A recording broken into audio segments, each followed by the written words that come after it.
Okay, cool. All right, we in the house. We in the house. What's good, y'all? Sorry about that, man. It was looking like it was on, but I wasn't. I was. It looked like it was going to me, but y'all couldn't see me. So anyway, uh, over again. This is Reno Noir, of course. Sixth Element of Hip Hop. How y'all doing? It's Prince's birthday today, so I got my Purple Rain joint on. But yeah, man. Right now we got some co-hosts having some personal issues and whatnot. So you just got Reno Noir all to yourself today. It's just me. And I got a few tidbits, some things I want to share with everybody. I had some really big news, but I'm gonna hold back on that right now until some of my co-hosts show up. But if nobody's able to make it in, this will be a short show because I won't be chopping it up with myself too tough. But I do have some items that I want to break down and bust up with y'all. And let's see here, what do we got? Oh yeah, let's talk about this. We got some DC news, man. I think this is really exciting. And what it's telling me is that the new the new Flash movie that's coming out, there's some set photo teases a brutal battle for Michael Keaton's Batman. And this is like the all-time best Batman to me. It's the only Batman. Michael Keaton is Batman, like straight up and down. In the meantime, oh, yo, salute everybody. Salute Clayface 90 in the building. Ed Santos in the building. Metro Customer was good, y'all. D Cole in the house. Sean Sakai. Salute to the tribe. Peace, everybody. Thank y'all for coming and joining me today on Hip Hop and Comics. All right, so let me just make sure we still live, everybody. Okay, cool. Angelo Bolanos, peace. Thank you for coming, y'all. So new. The Flash set photo teases a brutal battle for Michael Keaton's Batman. Director Andy Muschietti teased a potentially brutal destiny for Michael Keaton's Batman in the upcoming The Flash movie, which will bring DC's multiverse to theaters next year. The photo shows the unmistakable Batman uniform Keaton used in Tim Burton's 1989 film Batman, with a suspicious bloodstain over the bat symbol. Keaton confirmed last April he'd be back as Batman in the upcoming DC Universe movie, which promises to shatter space-time when the Flash goes back in time to save his mother, altering the future with his actions, inspired by the fan favorite Flashpoint comic book storyline. If you guys have not read Flashpoint, if you've not at least seen the DC animated film, I definitely recommend it. Stu's in the building, but he's driving. Okay, so he may pop in soon. Salute. Thank you, Crystal.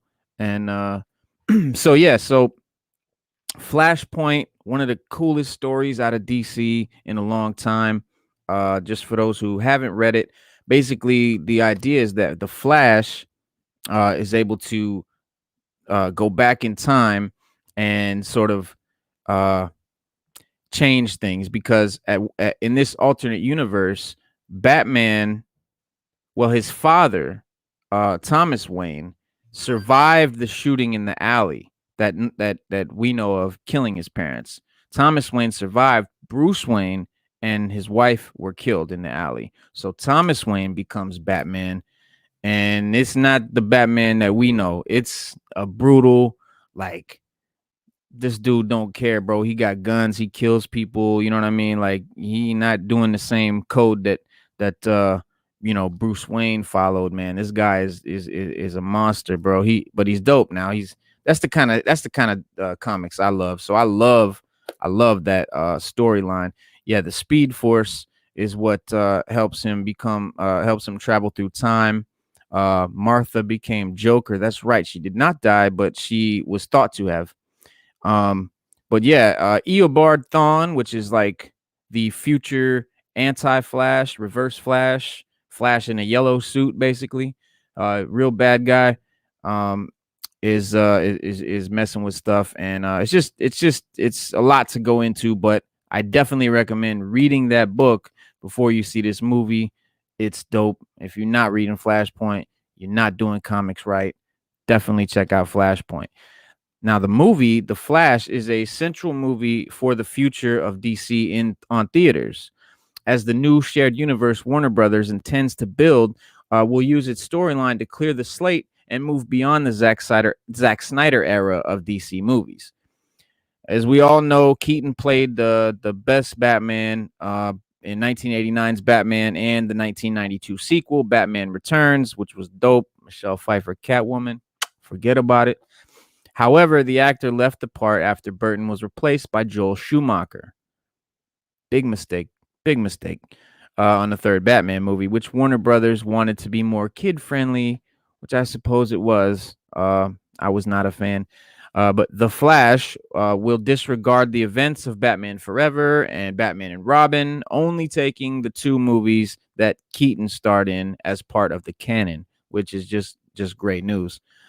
Even though the production of The Flash started in April with the reveal of a new logo, we still don't know much about the movie.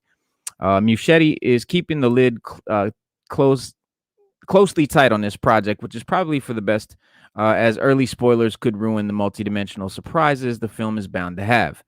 And this is definitely not to be confused with Batman, the movie with the Twilight kid, which actually, I don't know. That's another story. Trailer looks cool, but could be deceiving. So I'm not sure yet on that one. Jury's still out. But we'll know the fate of Keaton's Batman when The Flash hits theaters on November 4th, 2022. And the set photo, I don't know if you guys can see it. It's Batman's logo with a little blood splatter on it. Pretty cool stuff, man. Can't wait to see what goes on with that. That's gonna be dope. And in other news, let me see here. I got a cool thing for that. So yeah, we got Marvel news, and this is cool for me because I'm personally not a fan of the Bruce Wayne, or I'm sorry, the talking Bruce Banner Hulk, smart Hulk. It's kind of like whatever. So, but I'm hoping that this is going to give us the Hulk that us fans know. But Marvel is rumored to be introducing a fan favorite version of Hulk. Ironically, it's the success of the Marvel Cinematic Universe that appears to have scuppered any hopes of seeing Mark Ruffalo's Hulk get his own standalone outing movie. Due to certain contracts and whatnot, they couldn't do a standalone movie with Hulk. And it's all right with me because what they did with the character, like I said, not a fan. But Universal are holding on to the distribution rights for the character's solo efforts with Iron Fist, knowing that they're comfortably hundreds of millions of dollars at stake. However, the fact that She-Hulk is receiving her own Disney Plus series would indicate that Marvel Studios are free to put various other gamma-radiated superheroes front and center. And the finer points of Universal's contractual rights have never been made clear, so it could just be the Bruce Banner version of the Hulk that the company's in charge of. On that note, a new rumor claims that fan favorite Amadeus Cho is on his way to the Marvel Cinematic Universe, although there's no additional information provided as to how, when, or where this could happen. This wouldn't be the first time we've heard something similar, though, and it would certainly be in keeping with Phase 4's overarching theme of succession and legacy, especially with Ruffalo turning 54 years old later this year, and Cho typically being depicted as either a teenager or a young man in his comic book stories. Of course, Tatiana Maslany, Jennifer Walters is widely expected to become the franchise's next premier Green Rage monster, given that the casting call for the show touted future Avengers membership. But there's no logical reason why Amadeus Cho couldn't make his presence felt further down the line. There have been plenty of rumors about multiple versions of the Hulk being introduced on both the big and small screens. But as always, it's best to wait for further details before getting too hyped at the prospect. I'm a fan. Do I like Awesome Hulk? I'm a fan. Right now, I'm a fan of Devil Hulk. And Savage Hulk. Definitely, the badass Hulks. But Immortal Hulk right now, Hard Chronic was good.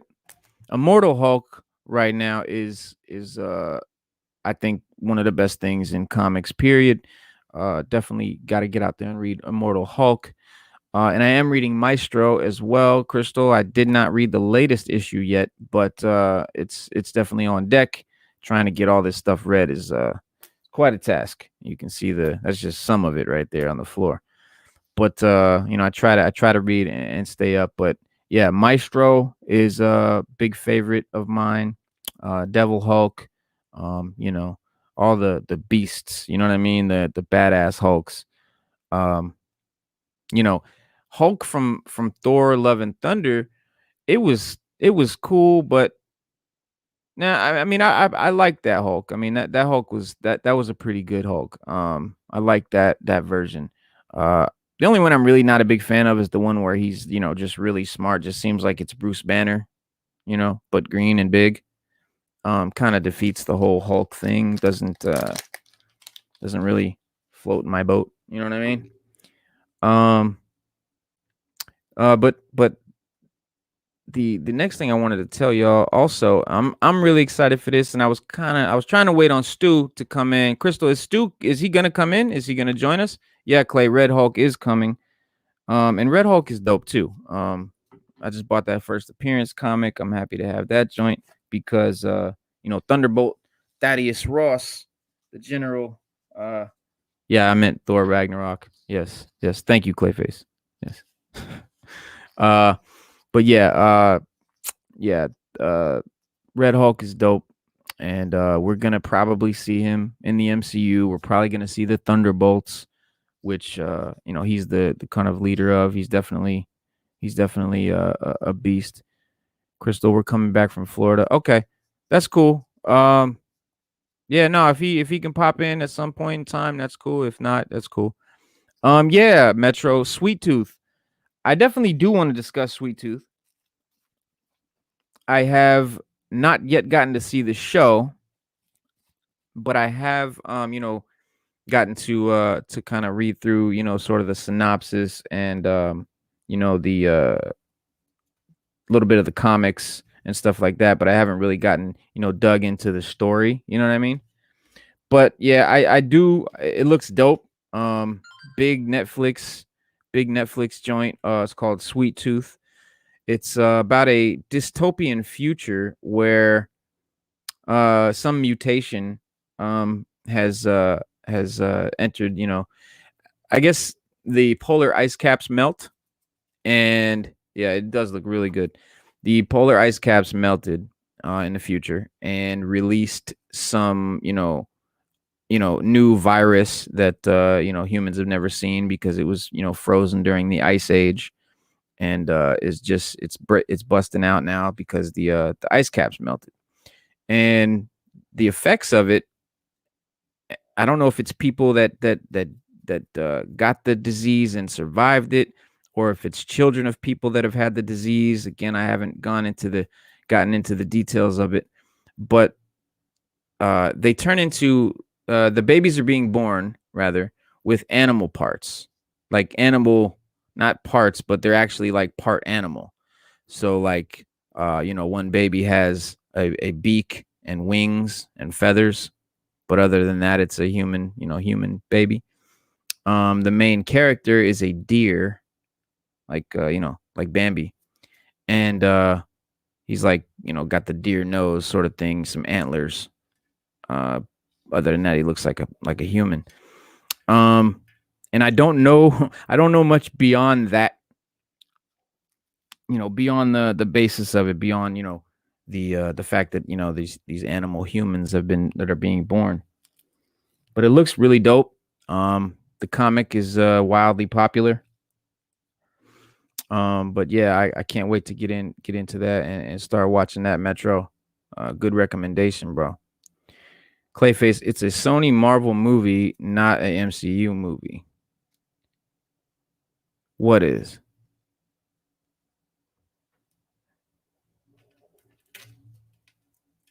But yeah, so in the meantime, the kind of news that I was hoping Stu would be here for to talk about is Stu's favorite actor to play, well, his favorite Punisher show, Jon Berenthal's Punisher. which no, he's not a fan. I thought Jon Berenthal nailed it. I mean, I thought he was a dope Frank Castle.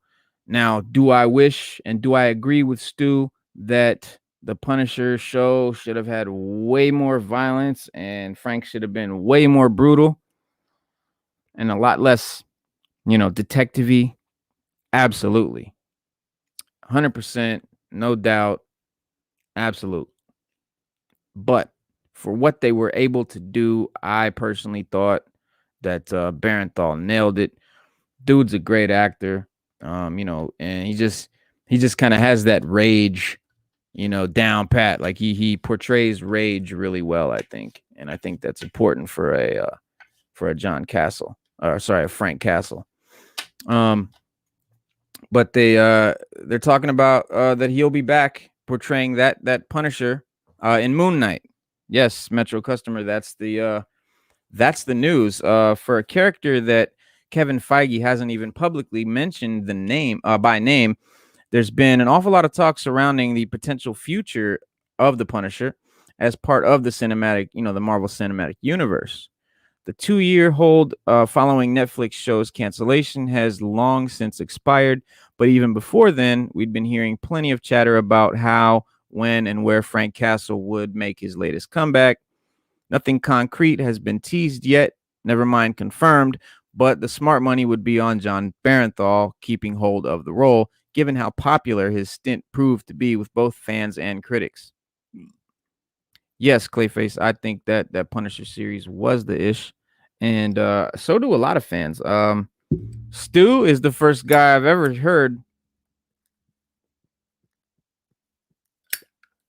say they didn't like it, but I get your point, Stu. It's not comic Punisher. He definitely isn't wearing the white boots and the white gloves and the old school Marvel costume by any means. But I think more importantly, he's not, just like, kill them all, just brutal, just badass, Frank Castle, don't give a damn, Punisher, which it leaves something to be desired for sure. But I loved it, man. I thought it was dope the way he pulled it off. Indeed, a new report now claims that Berenthal's Punisher will show up in a future season of Moon Knight, which I cannot wait for. Moon Knight is dope, a dope character. As awesome as it sounds to imagine him tracking down Oscar Isaac in a dark and gritty superhero series, there aren't any details provided to support the initial statement, so it should be strictly regarded as rumor for the moment. However, this isn't the first time we've heard of the violent vigilante mentioned in a conjunction with Mark Spector's solo project, and behind the scenes videos of Isaac training for the show indicate that the action is going to be much more graphic and realistic than we're used to seeing from the MCU. So Castle dropping by wouldn't be a stretch by any means. Oscar Isaac, I think, is going to be a sick Moon Knight. I can't wait to see that show. I got a dope book real quick. Let me show y'all this.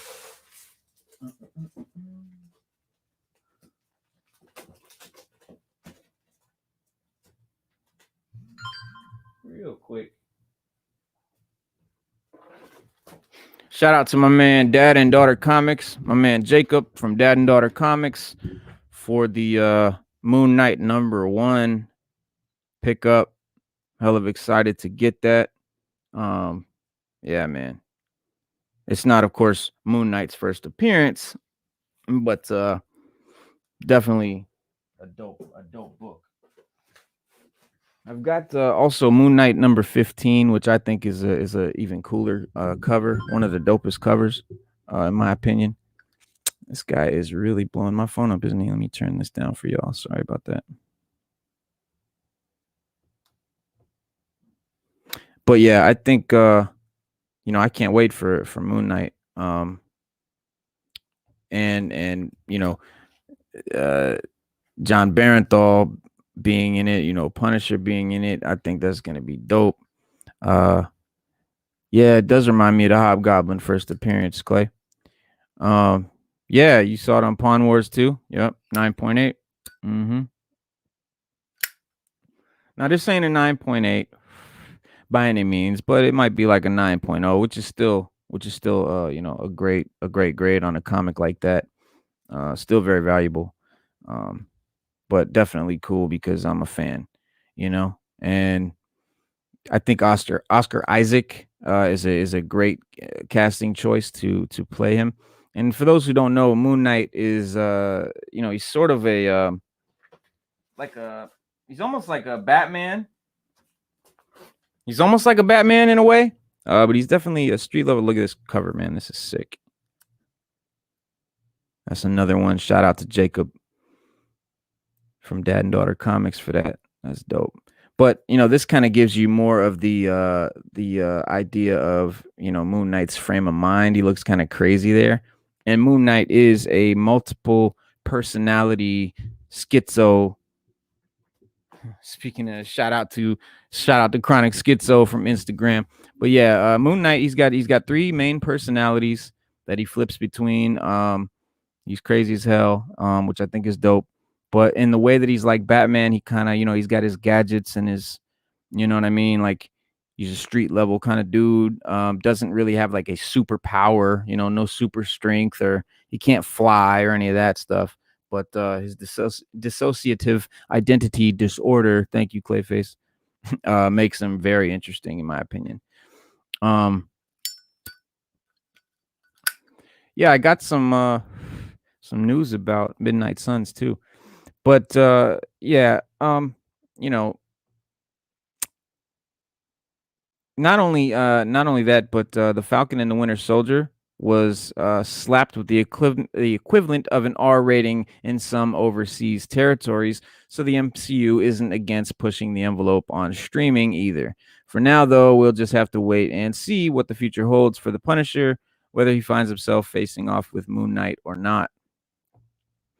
And yeah, man, I think that's going to be incredible. And speaking of the Midnight Suns, their Clayface, they have not confirmed a Midnight Suns show that, you know, like a lot of us are hoping for. But you know, that would be dope. That would be dope. Slick Nick, salute. Can he fight? Yeah, Moon Knight is he's definitely got fighting skills. Like I said, he's basically in some ways Marvel's Batman, but he's dressed in all white instead of all black. But he's dope.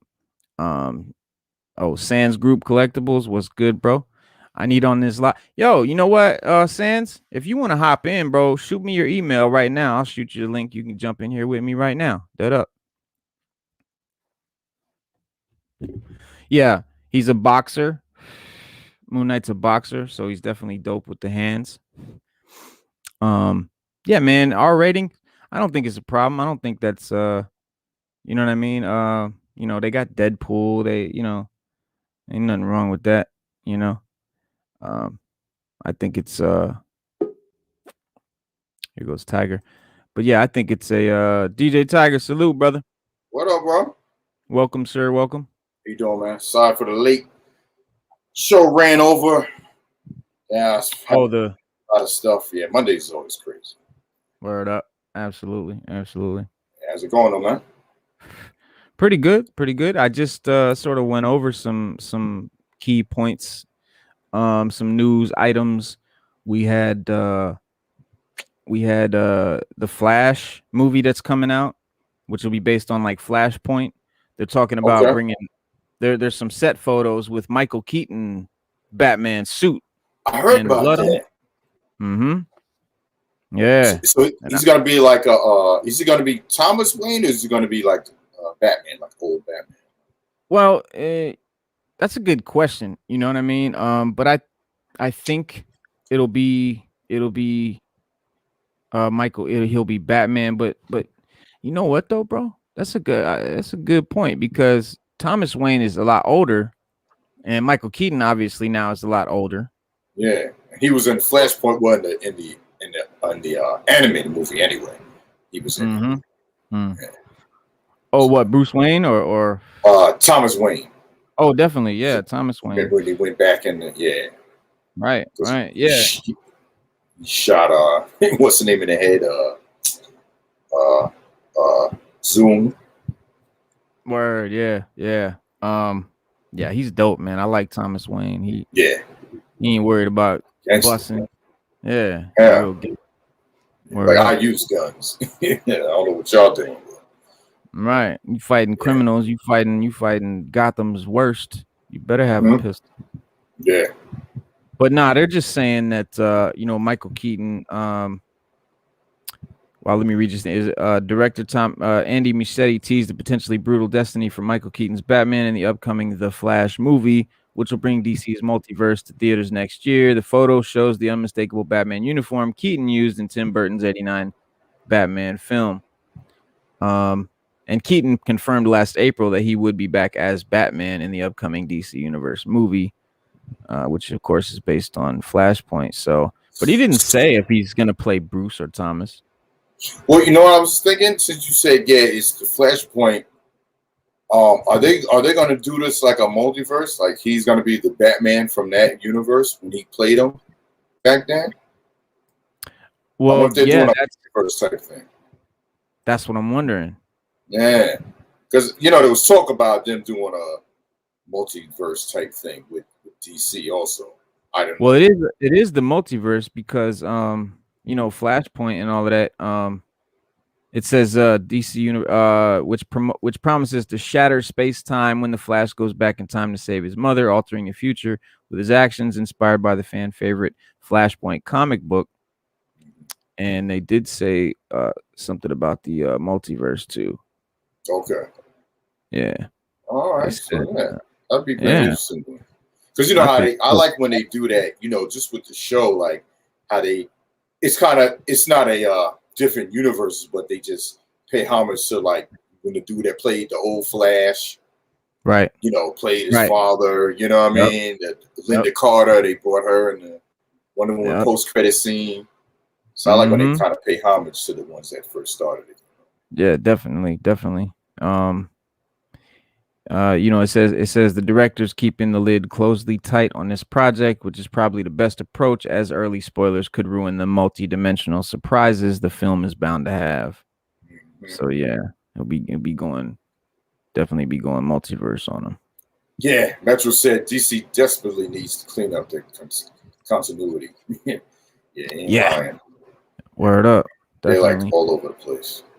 Yeah, man. What was it? Joss Whedon and then Zack Snyder but then they got this guy as a whole new director. Yeah. So we'll see. But I got high hopes. Michael Keaton, Flashpoint. These are dope. Flashpoint might fix everything, Exactly. They do it right. I mean, you can only mess up for so many times, and it's like, right. Eventually, something's got to give. So, right. And also Jon Berenthal's Punisher, which I wish Stu was here, man, because he has a lot to say about that show. I don't know why that show was dope to me. Oh, I mean, you can't kill 100% of the time. I mean, he's gonna talk, you know what I mean? But I get what he means, like in the comparison how the comics is so graphic and stuff. But to me, man, they did a good job. To me, they did. That's what I say. I think Jon Berenthal is a dope actor, but he really got that rage thing down. Like I think the way he played Frank Castle was dope. Yeah. But especially when they had that fight in the jail. They were trying to kill him with the shanks. Bro, that was like real. Facts.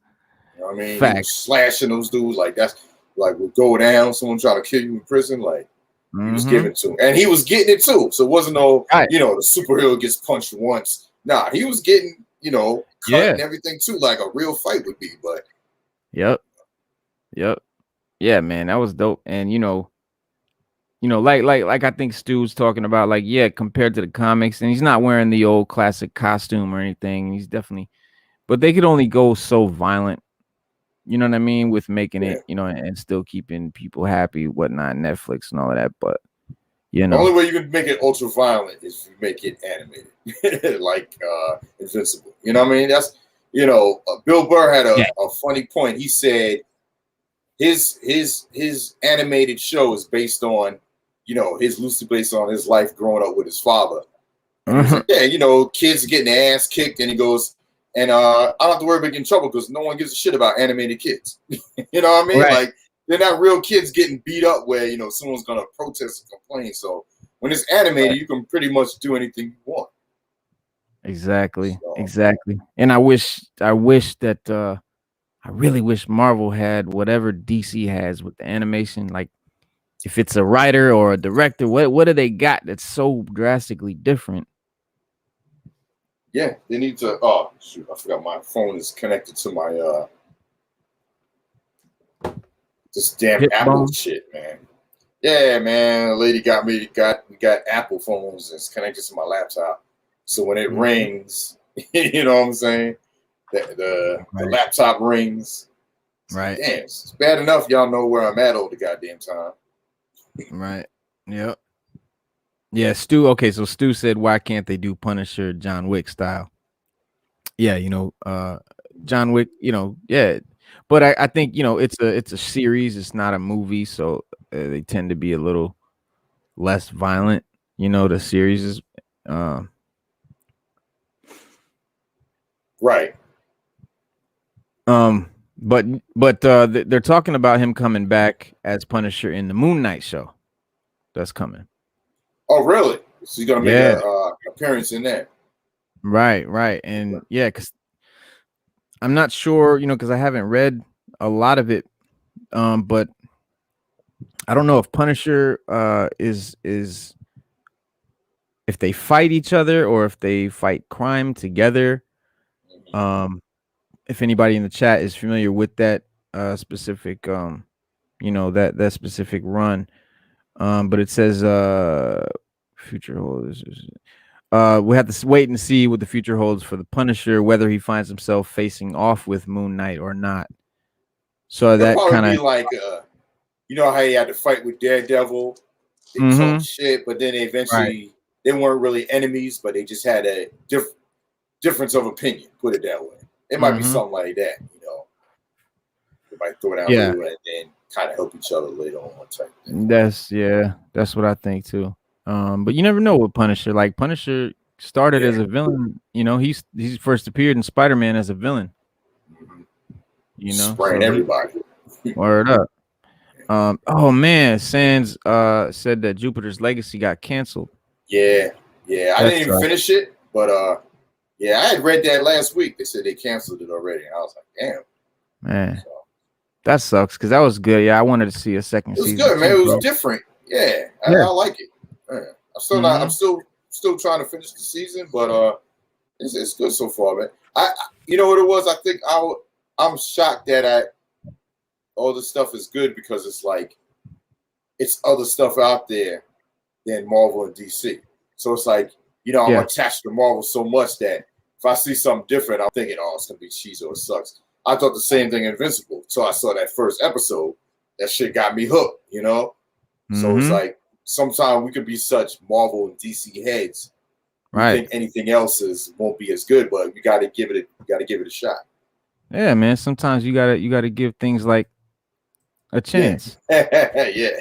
Boom. Yeah, that shit was funny. Every time we sit there and watch it, like, you forget until they do it and shit. Yeah. And you notice every episode it got bloodier and bloodier. More bloody. Yeah. Yep. In the end, it was just covered. It was just covered. But yeah, man. So I forgot to throw up the Marvel Cinematic News joint. But yeah, so we got that, and then the Hulk. They're talking about introducing a fan favorite version of the Hulk. Yeah, one that's not scared to fight.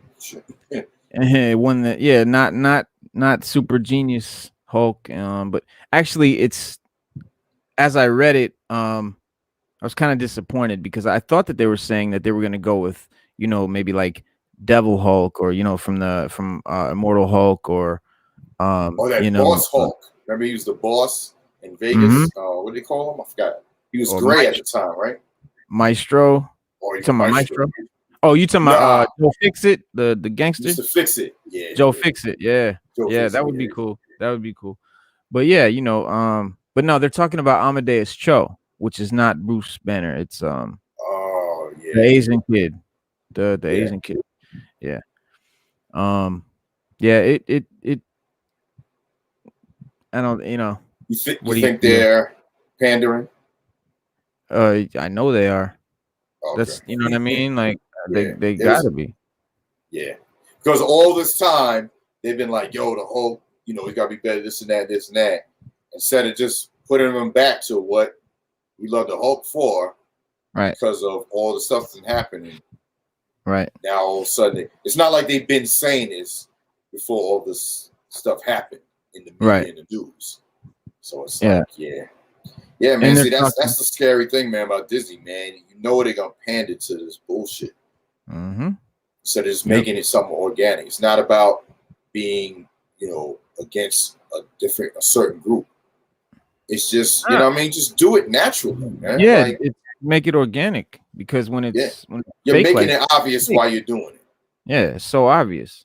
It's so obvious, and it just comes off as fake, and I don't know. They're talking about, a fan favorite. I don't recall Amadeus Cho being like super popular or well, you know what I mean? Like, it was all right, but most people I know weren't that crazy about it. Yeah, it was just different. It wasn't like, oh, this is like crazy. Like, it was just something different. But but see, they're trying to sell it. That's why. Mm-hmm. Yep. But yeah, man. So what else?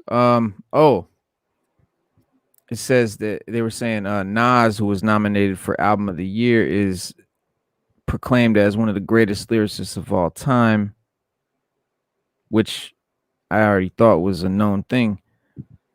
But in 1991, social media wasn't even a thing. Thankfully, a teenage Nas didn't go viral on the internet to establish himself as a lyrical prodigy.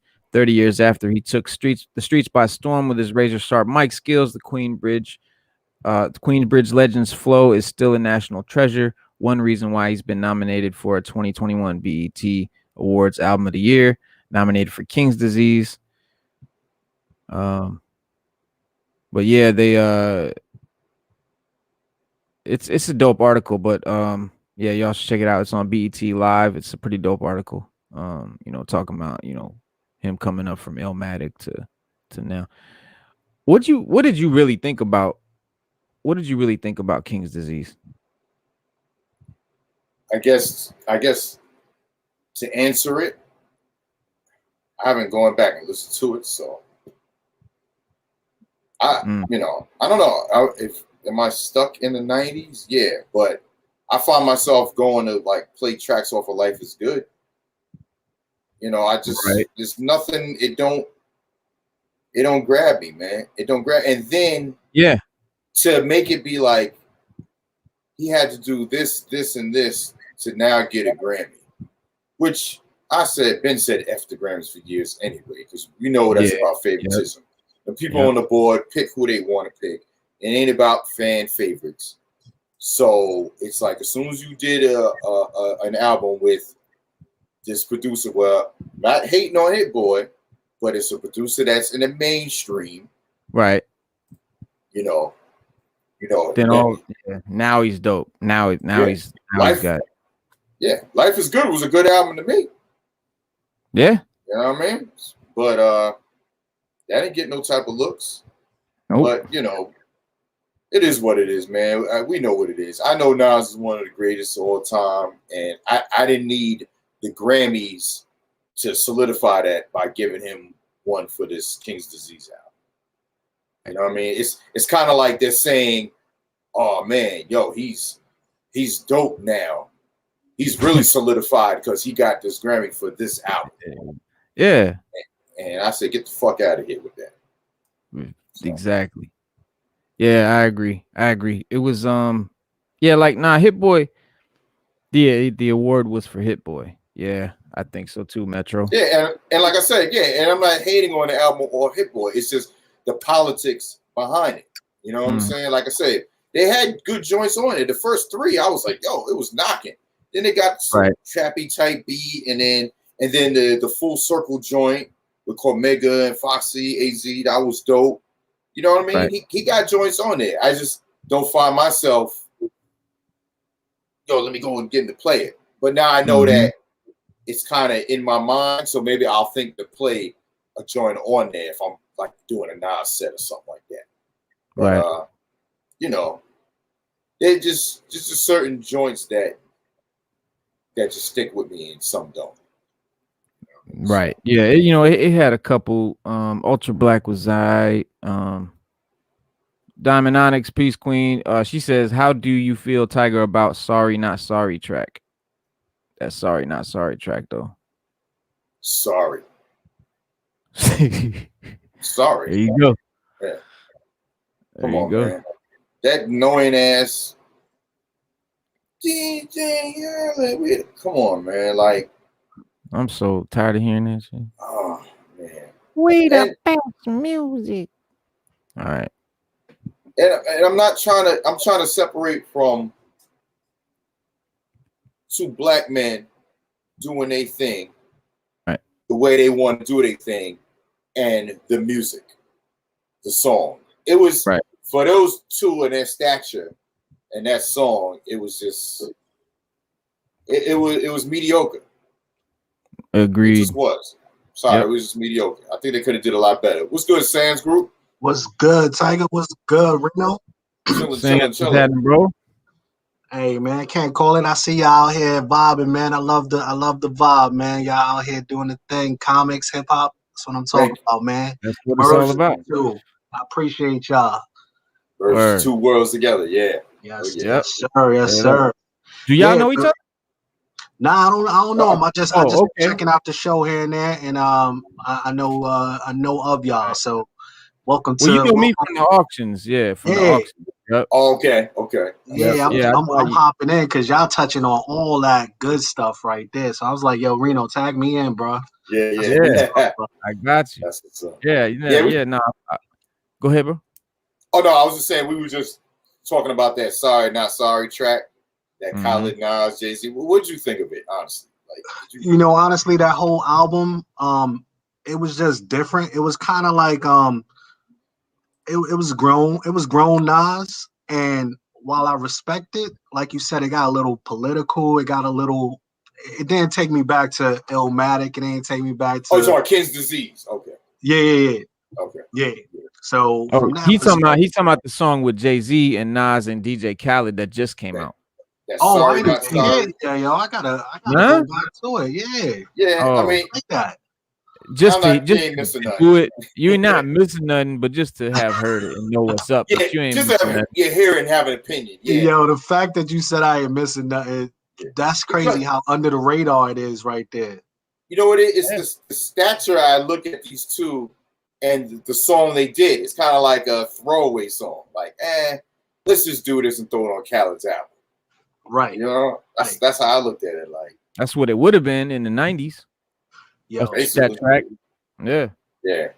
It's one of those things where same thing. Like I love my man Bus. It's just that new album. It didn't do it for me the same way as Nas's as well, man. I needed something else on those albums, and I don't know what it is right now. But I'm not connecting. Well, I'll tell you what. That Czar song makes up for half of that album.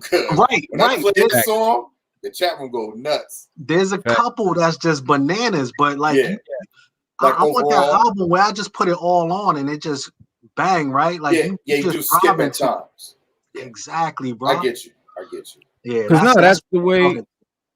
That's the way it was in the 90s for me. Like, if your whole album wasn't dope from first track to the last track, I can't rock with it.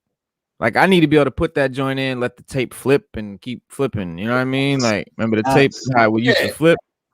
Yeah, you listen to it, but it don't grab you. Like, you don't find a replay value. Right. Exactly, bro. And you want that album where it's just like, wait, hold on, I gotta go back and listen to that line he just said 3 more times. You know who's giving that to me right now? Cole is giving that to me, man. I ain't even gonna front. I that new album he just dropped, man. I just keep watching the videos, man. He says, I mean, Cole be on his conscious stuff every now and then, right? But this one kind of rough. I like where he took it though. Okay, I'm about to check it out. Yeah, he dropped a couple videos on YouTube already too, man. I'm feeling it. Yeah, I always like Cole, man. I remember when he first came out with Simba, when he was rhyming in the street, his man was videoing him with his phone. I was like, who's this dude? Out of nowhere, he's just rhyming. He's walking through the streets, and then he's in that alley. Then all of a sudden, people taking pictures around, and then that's how it ends. I was like, oh, this dude got something. What's crazy is your man did it organic. He kind of got that crazy hype buzz, and then it just dropped off. It died. Yeah, and he disappeared. Yeah, he brought it back by himself, like, because everybody was like, "Oh, this is the next Jay-Z. He's supposed to take the title over." And then it was like, "What happened to J. Cole?" And then he just kept coming back steadily. I like that. Yeah, right? Yeah. No flash, no Hollywood promotion. He just come back. I'm Cole. I'm dropping. Boom. Exactly. And that's what I like, because you're gonna support that. That's art. You don't need no $1 million posters and all this Times Square and all. You know what I mean? Nah. Your name alone should be enough to be like, oh, he's dropping, I'm going to get it. Yep. Right. I feel the same way about Kendrick. I'm waiting for some new material. It's been a minute. Yes. Yeah, it's been a minute, but yeah. Kendrick is up there to me with Cole because I don't know. He's a little greater than Cole right now, too. I mean, I'm telling you, Kendrick is super nice. Like, and it's on a level of, it's not just he just nice with words. Like for me, when I listen to Kendrick, it's like I'm really feeling like it's really taking me back to my youth. Like I'm really feeling what he's talking about. Like he's in the way he brings like stories up, like of growing up and being a kid, or like and it's dope that how he has that commercial success without coming off like he's a commercial rapper. Right. You know what I mean? It's like he'll just wear a sweatsuit. Yeah, it just. I mean, you touched on it right there. You touched on it right there because he came out of nowhere. Like he had all that underground buzz, and then it was just like, who the hell is Kendrick Lamar? Boom, and he's on tracks with Jay. He's on tracks with everybody. And then he dropped that kind of like his own ether track, calling out the youth, and that just was like, oh wait, he's challenging everybody to step up his game. I was like, damn, okay. And that To Pimp a Butterfly, man. I ain't even. It's a done deal, man. Section 80, To Pimp a Butterfly, all of them. Good Kid, Mad City, bananas, bananas.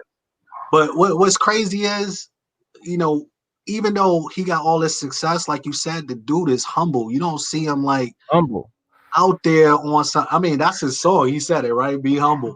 But for real, like he's talking conscious stuff. He's talking the street stuff. He gets you with a little party stuff. He ain't involved in no funk shit like these kids are doing on the internet, doing all that shit for the likes. You know what I mean? I ain't even gonna get on that. It's ridiculous right now, man. We get on it all the time. Oh man, yo, I can't. I really can't stand kind of like that.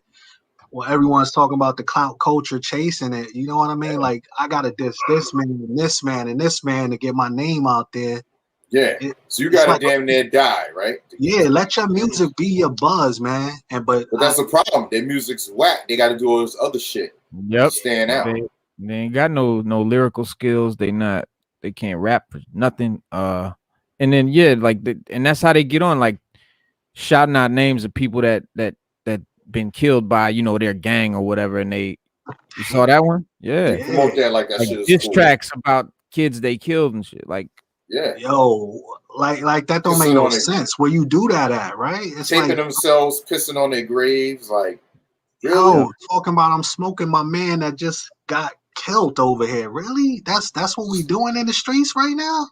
Demon shit, man. It's like, shit is real. Like sickening, real. It's straight Darth Maul next to you level, right? It's crazy. Yep. Yeah, man. But oh shoot, Diamond, Warren G album, 20 plus years old, regularly. Yeah. Oh, Classic. yeah. Classic. I played a couple of his joints the other day, man, and joints I forgot, not just the regular joint. I played like 2 other joints, and I was like, he had a couple. Man, forgot about these joints on that Regulate album. And when I throw his joints on, all I hear is what's his name? Nate Dogg, man. Nate Dogg. Peace, man. That was a whole different era.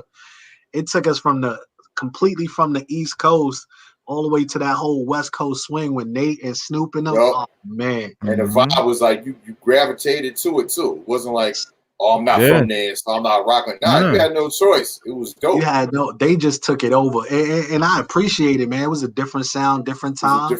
Exactly. Yeah. Yep. Yeah. That's what I like. Pumped the hell out of Chronic in New York. You in your region doing your sound. You know what I mean? Like, you got so many of these now. I hate to go back to this, but no, you're right. Like, New York, you gotta speak the truth, bro. Trying to sound like they from somewhere else instead of keeping the same authentic sound. It's not even that they're sounding like they're from the South. Now it's just that the internet has made it where there are no regional differences. Everyone just sounds the same because everyone's connected. And so when it first started, though, it was like, I know what you mean, though. I know what you're saying now. I know exactly what you're saying, bro, because you touched on something, man. Me being from Harlem, I'm from New York, and I listen to the music now. It all has that drill sound, right? That Chicago rap music stuff is in New York. Chicago. And I was like, when did that migrate over to the region? But that's what the streets is playing right now. It's like you don't hear that classic Nas, Biggie, Jay sound anymore. You hear that drill music in New York, and it might be slightly different, but that's the whole time they on right now. So it's a little bit different. Griselda, one of the only new cats that's giving us that vibe. They sound like they from New York, like right. First, I heard the first joint I heard of them. I was like, yo, this is some Ghost and Ray type shit. Oh, took it back for you, right? Yeah. The Wu-Tang behind you too. But they got that gritty New York sound, like, you know what I mean? And, yeah, but you know, it's like back then we had the regions, and if we wanted to hear what was going on in the West Coast, we had their music. We Midwest, we had their music. South, we had our music.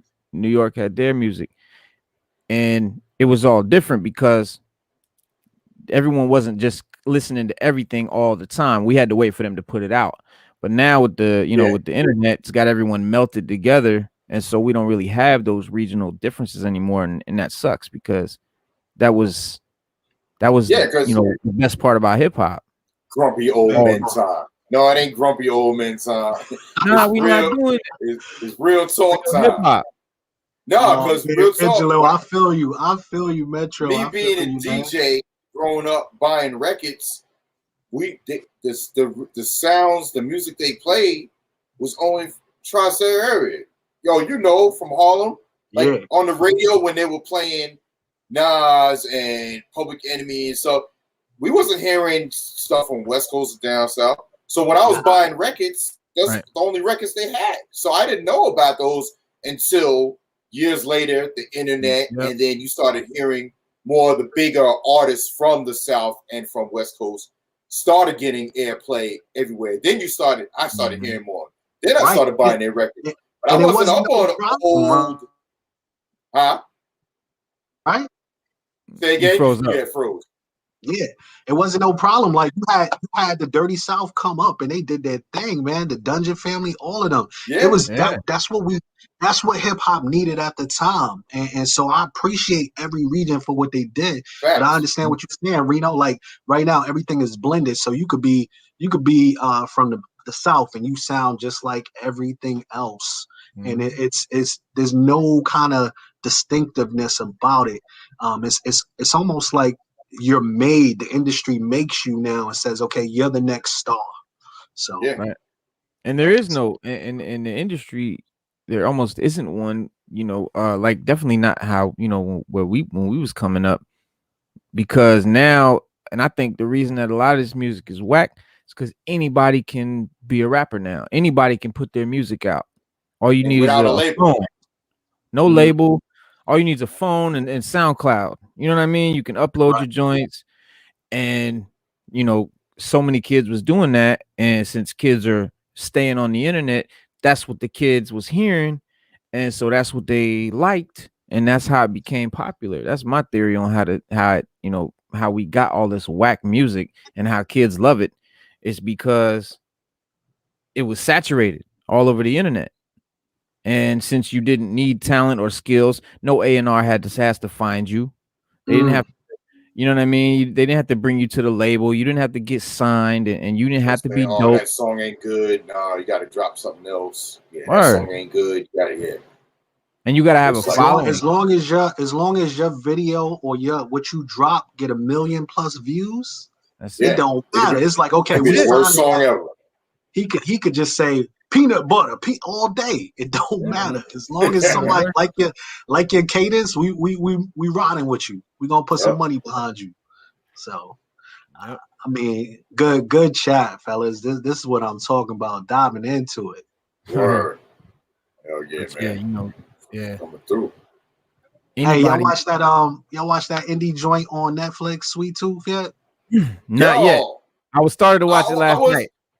I was like, my lady's watching it, and I was like, yeah, I don't know if I can get to it because to me it seemed kind of like kiddish, kind of. Right. But I was watching like 3 episodes last night. Hey, I got through 3 episodes too, and my wife she finished it, yo. She be killing me because she'll finish something and I'll be like, nah, I ain't watching it no more because you watched it without finished. Yeah, yo, we do the same thing. Yo, I think every couple do the same thing, bro. But like you said, yo, I was like, okay, this is gonna be for the youngsters, but it kind of got some post-apocalypse, like some real messages to it. Government getting involved, trying to make you do something. Yeah, I was like, wait a minute, okay. Right, you about to cut Lil Man. I ain't gonna spoil it for everybody. So let me slow down. But it's worth it. It's worth it. Definitely worth it. You'll be invested. I didn't think I would like it. It was a hot indie comic. Like it was, people really dug the comic. But I think it is. I didn't even know it was a comic. Oh I gotta go back and get the trade paperback because I never read it. Oh, you ain't got none of the comics? Nah, I ain't got that one. So that was you be having some gems too, though, bro. I gotta give it. You be having some gems. I got crazy boxes to open right now too, bro. So we're gonna get into it. But hey, man, this it's the life, man. Yo, I was actually out of comics for like 20 years, bro, and COVID, man. Yo, I got back into it in 2019. All these comics, all these boxes, 2019 to now, and mostly from the pandemic to now. I'm telling you, yo, there's a lot of silver lining to the pandemic. I don't want to give credence to what happened to so many lives ruined by it, but there's been a lot of reconnection with it, especially in the comic community, bro. Yeah, collectibles, and hopefully, people talking to bubble and all this craziness, but I feel like we got so many people back in the game, so many people enjoying the books right now that it's gonna level off and we're gonna ride it. So. But yeah, man, that's what I'm talking about, man. 2019 got you back on it live. So much good material too, man. Yeah. So I jumped into. I was always a Marvel dude, never DC. And the what got me back into comics was 2 things: the hip hop album covers. I hadn't seen them, and my wife bought me the hardcover book. I was like, yo. I was like, you serious? They got these covers? I had to get all of them joints. And then, and I never was on DC, but I saw that Batman Who Laughed dude. I was like, yo, this some devious dude. Dog, that's what got me into comics again. Like I wasn't into comics since Spawn. Like when Spawn first came out, like I was buying those off the newsstand. I had like the first 15 of them, buying them as they came out. Todd McFarlane, Spider-Man, Carnage, all of that. That was, I was probably 12 years old. And then, I discovered girls and got nice football girls. Just fell off. It's all that good comics. Right. He was like to the side right there. Yeah. But then House of X, Powers of X came out. I heard about it coming. and it was sounded interesting. And I definitely loved the 90s X-Men cartoon. Like X-Men was always my joint, like always. Wolverine, all of that, and House of X, Powers of X was coming, and I kept hearing about it. So I was like, man, let me go see what it's about. Got that shit, bought all 12 joints as they came out, and it was so good. I loved it so much. I bought everything Dawn of X has come, every mutant related title since House of X, Powers of X, I've bought. I own it right now. I keep getting them. They all in my pull list. I've been reading all of them. And from there, that's how my little collection grew. Like it was Dawn of X. And then I started buying other little runs and, you know, little stuff. And it just grew from there. But yeah, like the last 2 years, that's it. Man, I'll tell you what, I wasn't even on this indie tip. And that's what I'm getting into. Back then, I was like, yo, this is a something is killing the children. Yes, sir. Department of Truth. Yes. I just got into Stillwater, Philadelphia. Yeah, so Philadelphia, that joint is fire, bro. Philadelphia is fire. Man. Bitterroot. But yeah, man, and all of these joints, they not all gonna hit, but they good reads, man. Tenian just got that too. Basilisk and Everfrost. Oh, I gotta check Everfrost. Yeah, it's dope. Hey, tell me y'all got that negative cover. Did anybody pick up that negative cover? The J. Scott Campbell joint that dropped today. The negative with Rogue. Yeah, not yet. Yeah, man, that joint sold out real quick. You got one? My man Metro talk about the Black album. Yo, it's just classic right there, man. Yeah, you ain't here, so we can't really. What's your opinion? Stu said the Black album was whack. Yeah, our other co-host, he hates the Black album. He likes the Gray album. Listen, you cannot. He said the Black album is not hip hop enough. He think it's too commercial for him. Yeah. Hey, I can't. 99 Problems is commercial. That's tell me about it, yo. It was so real. Man, it was so real on that album, and not only was it commercial, but he kept it so hood the whole. It was a balance. It was a balance. Very good balance. Yep. Everything about that album was classic. Now, I mean, I can't even. There's nothing I could knock on that. It's not Reasonable Doubts to me. Now, I'll take a step back because Reasonable Doubts will always be right here because that joint. Now, that's one of my favorite. That's one of my top like 5 albums. It's like Reasonable Doubt, Illmatic, The Purple Tape. Like those, you know what I mean? That's my era. When you talk about I love the Black album because it took it there and it was able to ride the commercial wave without it being like on that corny. You sold out corny stuff. Right. But Reasonable Doubts, man, you could. That's what when I say you could listen to an album front to back to front. Thing. Illmatic. 22 Twos. Purple Tape. To this day, 22 Twos is just like it blows my mind every time I hear the song. Or you know what's crazy? That was like the one song I didn't skip because I wanted to get to Friend or Foe. Yes. Mm-hmm. But now I go back and be like, oh shoot, he was saying some shit in 22 Twos. Yes. Like what he was saying, I was like, oh, he flipped those words. Dope.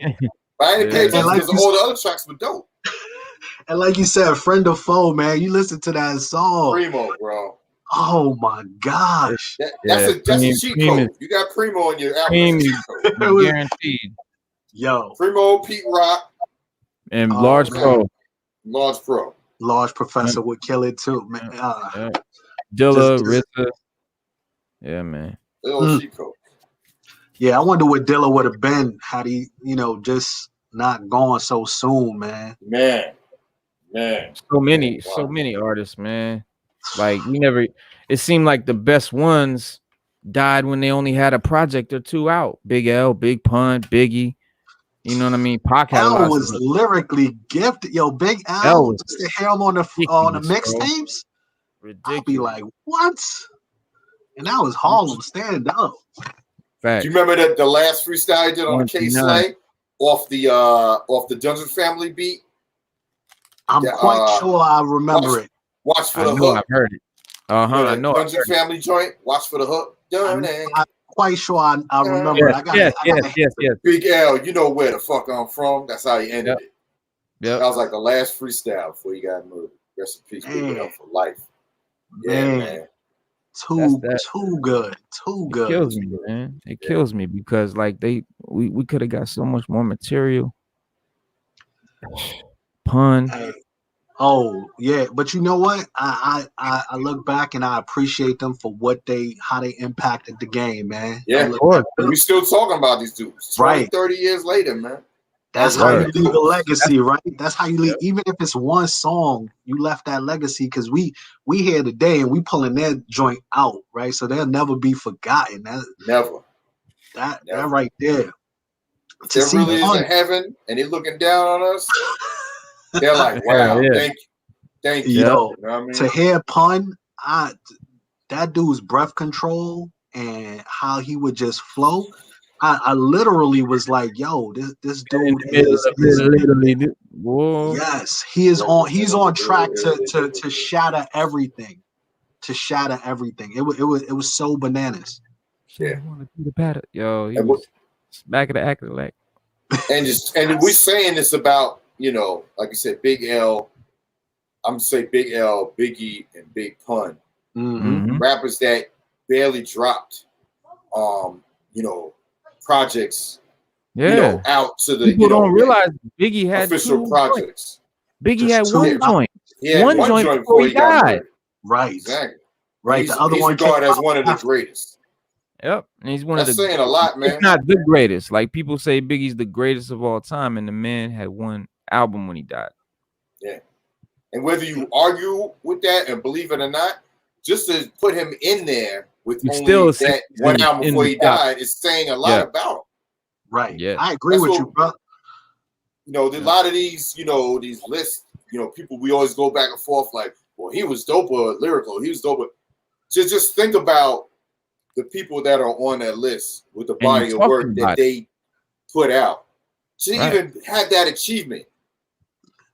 That's like playing in the NBA for 3 years and you're regarded as one of the best behind Jordan or something. Right. That's what that's saying. And what's crazy is I loved how his buzz took over, right? It was like all you started seeing was Think Big. And it was like, what is this? Right? I'm going to school in Brooklyn and I'm seeing posters all up on like you come out the subway and everything on Flatbush and it's like, think big. What's that? Then you hearing mixtapes and it's like, yo, who this dude? Yeah. Who is this guy right here? Yeah. It was just next level, man. He took it by storm. That was pretty much it right there. That was it. Yep. That's why Diddy ruled the airwaves. You know what I'm saying? When Biggie came out, because it was a hit after hit after hit.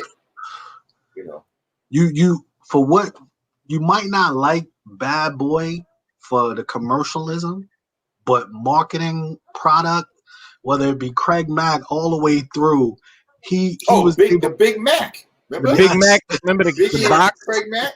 Come on, man, that was perfect. Yeah, it's crazy. If we agree with how Diddy is and what he did and all the fuck shit he been involved in, when they took over that era, it, man. You were involved, like it was a takeover.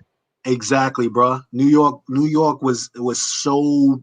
It went from this one era, and yeah, Puff brought it to that kind of what they call the Jiggy era and different things after Biggie passed, but it was like, yo, they took it by storm, and it was like Cam and all of them say, Cameron and Dipset, it was a movement before even Dipset was a movement, right? Yeah, that Bad Boy movement was official. They put out a blueprint on how to do a record label and a product, man, that just kind of grew out and out and out. I was like, wow, okay. It's phenomenal, man. That run man, talking about Scarface in there. That's Houston's gem right there. That's the South. Mm-hmm. That's Houston's big. It's still here. Oh, is he okay though? I thought he was in the hospital. He was waiting for a kidney transplant. I heard. That's the last I've heard. Yeah. I don't know if he got it. I don't, I haven't heard anything, which is, I didn't hear any bad news, which is good news. Right. So I don't know. Maybe I have to Google and see if anything but came out. you listen to that Smile song with him and Pac or any classic. Wow. Yo, the whole just to hear that tugboats, you gotta all that goodness, man. Minute to pray, a second to die. Yes, yes. He solidified it for me for the South, man. That was one of them dudes, Scarface, man. Yeah. I think The Fix might be. Yeah, The Fix is one of my favorite albums. Classics. Oh yeah, Willie D. Yeah, I watched Willie D. Willie D is hilarious, yo. He be dropping some some gems on you. You be like, he do too.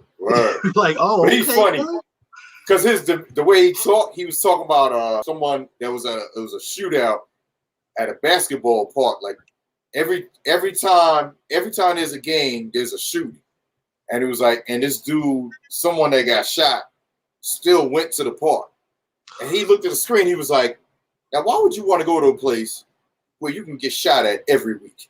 It don't make no sense. Right. This is the way he said it. Was like, why would you go there? Like, when you can get shot every week. That's crazy. He had me rolling the way he said that shit, but he's so real with it. Like, man. I was watching one, man. There was this cop that just was doing some monstrous ish up in Philly, man, and raping dudes, man. I was like, yo, how this happened for so long? And he's like, yo, the judges, the district attorney, everybody was just turning a blind eye. You let somebody do that for years? Come on.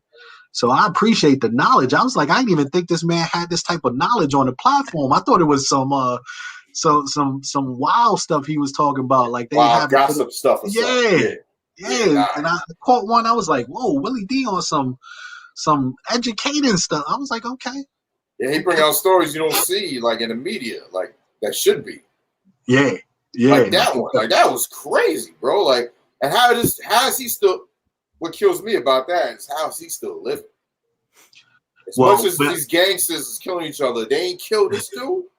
For doing that to people. That dude go to jail. It's gonna be a different story, B. I don't even want to get on what happens there, but that dude ain't got no chance. Yeah. No chance. No. So it's next level, man. Next level. Crazy. So how y'all boys doing tonight, man? I appreciate the invite. This is a dope platform, man. I gotta give it up to y'all. This appreciate that. Yeah, it's good to have you on, man. Yeah, man. Like having different people come on, like Reno said, you get different people, different perspectives and stuff. It's dope. Yeah, we usually the three of us. It's me, Tiger, and Stu. And we got we like the three wise men. We chop it up. Love it. But every now and then we bring in, 3-4 other people, have a big old, you know what I mean? Like Cooks 24, shout out to Cooks, Spade Anonymous Comics, OG Lee. Word up. Yeah. Nice. Oh, big shout out to Gem Mint, man. Big shout out to Gem Mint. Gem Mint came through? Yeah. He been on here. He been on here. Yeah. And I go to his channel sometimes when he's live, and he always shouts out. Like, FULLBLAST Radio. Yeah. Yeah, he got over 100,000 subscribers. Yeah, I just found out because you came through the auctions, man. So every time you dropping them links, I'm like, yo, let me check my boy out. Just drop some subs on him, man. Make sure he know. Word up. This is love right here, man. Y'all talking about the right stuff, man. Now, when I seen you in the auctions too, I was like, yeah, man, homeboy, we'll get down with the show. Let me tell him about it. Yes, sir. Yes, sir. Cause y'all talking about the passions right here. You move from comic buzz to hip hop buzz to just general what's going on with the culture, man. This is comics and hip hop always been related. Always hand in hand, bro. Hand in hand. Always since the beginning, since hip hop first came out, there was hip hop names and songs and the names of the rappers and man, and most of your MCs and producers are comic collectors. Oh yeah, I mean, look at Wu-Tang, right? Half of Wu-Tang, you think all kind of kung fu flicks and stuff like that, but half of look, Iron Man, yes, Tony Stark, Ghostface, or Ghost Rider rather. You see what they Method Man talk on about is comic comic. book. Yes. You see Method Man on Comic Book Men on the show. Yeah, He yeah. pulled out the 181, the Hulk 181. Yo, what's crazy? It's crazy how you don't think dudes are part of this thing, right? Yeah, because there's so many more that are part of it. The fans don't. It's the fans aren't connected like that. It seems like hip hop fans don't be in the comics. Like comics ain't cool or whatever. But all the rappers and all the producers are. Exactly. Method Man got 30,000 books. You got the stereotype, right? You got the stereotype like, oh, you read comics? You're a nerd. You're nerdy. Right. Dude, I played football. I did all. You can't even put me in that category, right? And that's what happens. People just stereotype the comics. Yes, and that's why I started this channel. That's why I started this channel, because I wanted hip hop heads to see that comics were dope, and you know what I mean, and try to show people in there talking about it, and you're like, oh yeah, shoot, yeah, I read comics too. Oh, no, I read comics too. Like, yeah, there's probably not a dude that listens to good hip hop that hasn't picked up a book and got into some Amazing Spider-Man or something crazy. And real hip hop heads, right, that tied the two together. Because, like my man James is saying, the storytelling was there. So if you ever read any of the books, you was like, oh, they telling stories. You can equate it back to what Big was doing, what they were doing, and then you hear someone saying like, I'm Tony Stark. So and it's like, okay, yo, he's spitting out Iron Man or whatever. Well, Ghostface was in the movie. Yes, in the deleted scene on Iron Man. Yeah, Iron Man. But that's like Ghostface is the reason that I rock with Iron Man. Like he's the reason that I went to see that movie. Is the reason that I'm into Iron Man. Straight up, Ghostface. Yeah, so, like, remember we talked about like I know I collected like some Avengers comics, but I was a big X-Men fan. Just like you said, he was. I wasn't a big Iron Man, Captain America. The movies is what drew me more into it. Yep. Right. I could care less about who the Iron Man was until I started hearing hip hop heads say, you know, Tony Stark. So I'm like, yo, he's really talking about Iron Man, right? Let me learn a little bit more. Because anything mutant was my thing, right? Anything Wolverine, X-Men, which I'm hoping they come on drop some mutants in the MCU real quick. We need that. We know they coming. They're gonna do it. They're gonna sprinkle it right. Like they'll sprinkle it and build on it. I think just like how they did with the Avengers. Throw them in there, place them in. Yeah. Mm-hmm. So y'all think the Eternals is gonna be that kickoff to it? Or it might be. Too?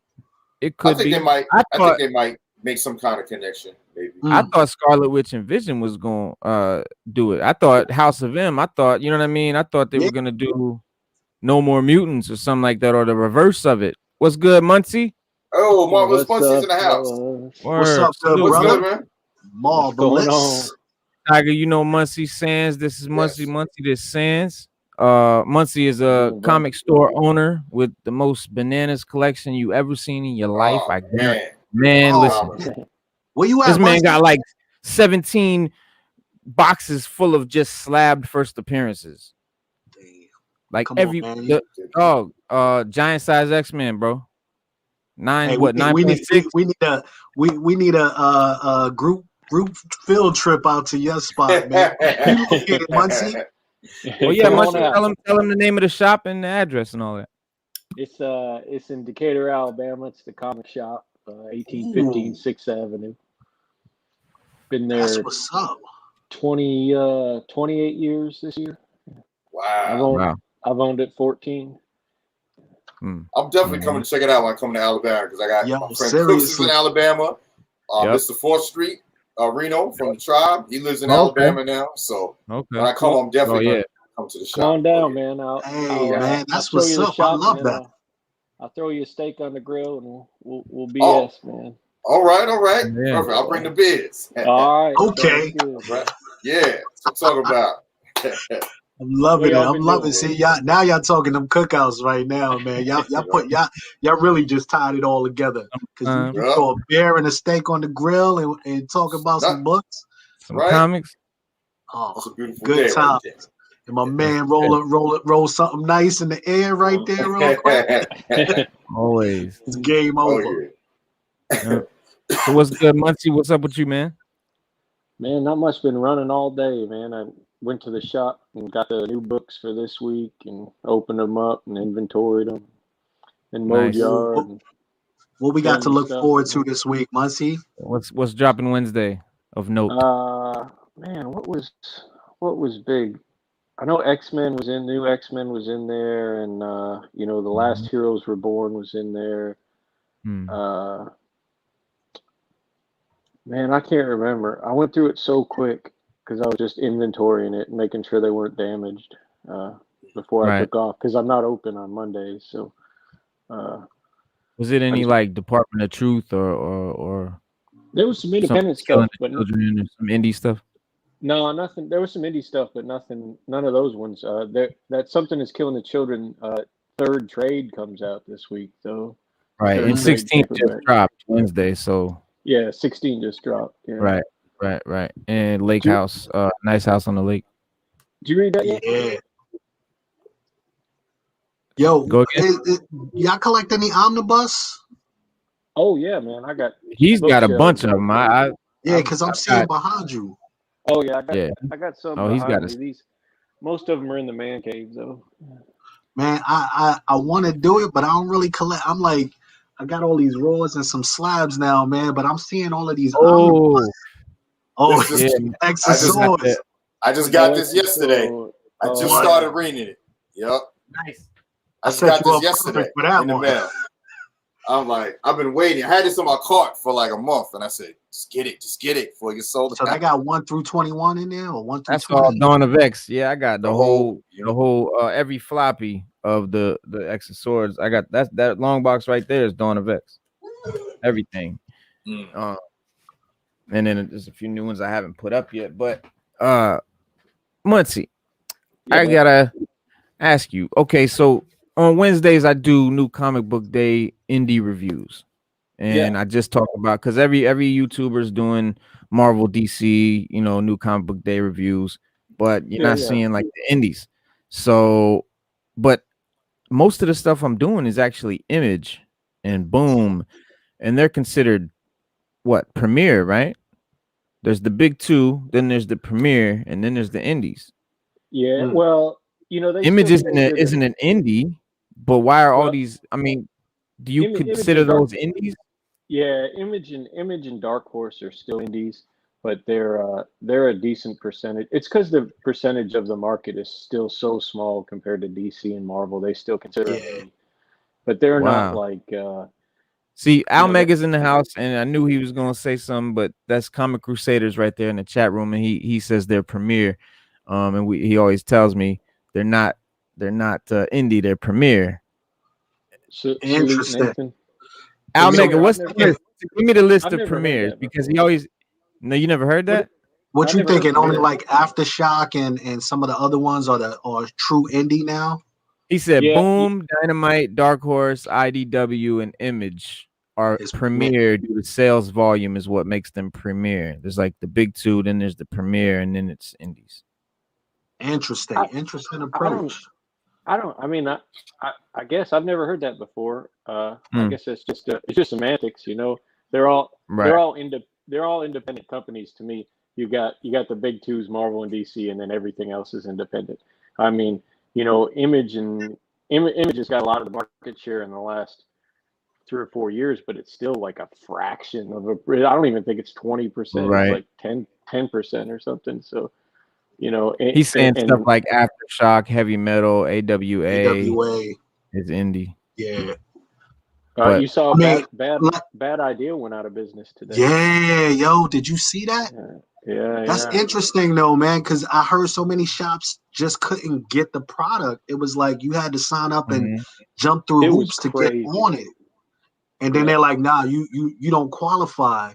But they had such a buzz, so it's interesting. I'm wondering if it was just like too much cost to create the product, because they had the buzz they needed.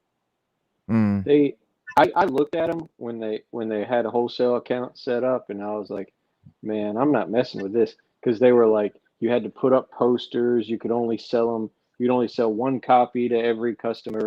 You couldn't sell them on eBay. You could, it was all these rules, and they shut down comic book stores when they came in. Which I don't have a problem with any of that. It just seemed like a big hassle. And then, like, I know a lot of people didn't actually get the product and stuff. From what I hear, I don't know. They limited access of the books. Al says. Yeah. So does that mean that those books are gonna skyrocket now, or are they just gonna completely tank now that, because if you look at what was that hero book that came out like last summer where people just was like, yo, what is Bad Idea in this book right here? It was $1,000 book off the rip. Was it Enoch? Enoch was the real right before Enoch, they had dropped off some product to just random stores, and it was like it was just called Hero or something like that. And I know what you're talking about. It was like black and white one with a black. Yes, black and white, and it was just like collectors were going crazy. It was, you had celebrities posting like, I got my Hero book like that. Wow. And so I'm wondering what the closing is gonna do. Is it gonna make these like super hard to find collectors items, or is it gonna tank? Look, man, independence so touchy. Like, it just depends on where it's at. If you look at like a book like Seven to Eternity, when it came out, number one was like, it got up to $100 raw, like within weeks, even over 100. And then people just forgot about it. It was like $5 or $10 like years later. It's just see, that's that's a good point. At the end of the day, Something That's Killing the Children did that kind of too. So they're doing that too. Like their books got real high real quick. Yeah, and they're still new. So do you like obviously they're not blue chip comics, but do you think it's a good idea to invest in these new big joints that are real expensive, real popular, but they're still real new? I think it's fine as long as you don't spend a ton of money, unless you just have a lot of money to throw at it. Like, there's not. Let's say you don't have a lot of money and you want to invest. Is this a good investment? Yeah, I don't know how much. Like, I don't know if I'd throw $1,200 at a Something That's Killing the Children number 198. Right? Like, it's a lot of money. I know it's already optioned. You're right, and it does have room for growth. But so many things get optioned and then fall off the radar. Yep. Option doesn't mean it doesn't mean anything. Yeah. Option doesn't mean anything. But James the Fourth is hot as fire. So here's what I'll say. Yeah, everything he's doing. Here's what I'll say about it. I think it, like you said, it kind of came out of nowhere. It was for up until like number 8, nobody was checking for Something That's Killing the Children. You had like hardcore people who got into it at the beginning and they were buying it up, right? But that's why you try to find those number 1s, 2s, and 3s, like Ice Cream Man. There's certain things that's gonna continue to fly under the radar, and everyone's gonna catch up to it later. So when it comes out and it's a number 1 and it has crazy buzz, I don't really gravitate to it as much as when it kind of just flies under the radar until it really hits that, like, yo, it got that organic grow to it. I'm like, okay. Right. Yeah, I get that. Yeah, absolutely. Yeah. Invincible's another one that. Oh man. I'm still salty I didn't buy a number 1. Right. Exactly. Hey, you can't have it all, man. I just heard you had all the first appearances, so it's okay not to. No, I'll own it one day. Like he will. Yeah, he'll get it. Once you get it. He says it's all about the print run. It's true. I see that. I mean, I don't necessarily. I mean, like with indies, maybe it's not the print run; it's the popularity. It's just like, it's like Nice House on the Lake. Last week everybody was reading it and it was good, so it got the buzz. But before it had the buzz, nobody was buying it. Now that it has the buzz, it's everybody wants it. Reno, did you see those the ones I picked up? Hey, I can get you one of those. I just can't get you the Virgin, but I bought a set of those. You're breaking up. So I'll have the trade Dremel. Oh, I'm sorry, man. Can you hear me now? Yeah. So you talking about, what are you talking about? Which comic? The Nice House on the Lake. Oh, okay. You know which variant you get? I got this one. This is the only one I have. Oh yeah, that was the B cover. The B cover, right? You know, those are shooting up too right now. Yeah, yeah. They're going for $10. Man, I found a comic store the other day, and man, look, I got a stack. I got all of this and more. They're still in there. Indie books there, but they're cover. I got them all for cover price, and some of these are like something that's killing the children, virgin variants, like early copies. The whole run of Department of Truth, the whole run of Philadelphia, early, and all variants and all of that. And I'm just paying cover price because they just. Well, that's what I love about hunting, right? And not to change the subject, but it's important as collectors to not just limit to going to eBay, man. You gotta visit your shops and you gotta check them out, different things, man. Because some shops are still like, I went to a shop out here. So let me answer. Yeah. Muncie, you there? Muncie, you froze. Comic Crusaders over there.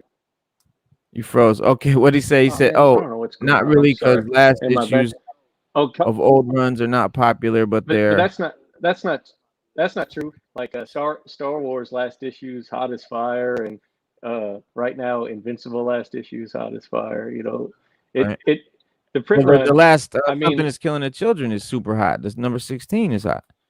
There's a bunch of variants. Yeah, but these are examples of print runs. Look at this. These are dope covers. I mean, that's a virgin variant. That's dope. And this is 500 made. It's 500 of these, but they're still worth like $50. It's supply. It's really got nothing to do with print run. It's supply and demand. Look at New Mutants '98. There's a bajillion of those out there. Same with ASM 300. The book just keeps going up, right? Exactly. And there was there was billions of them made.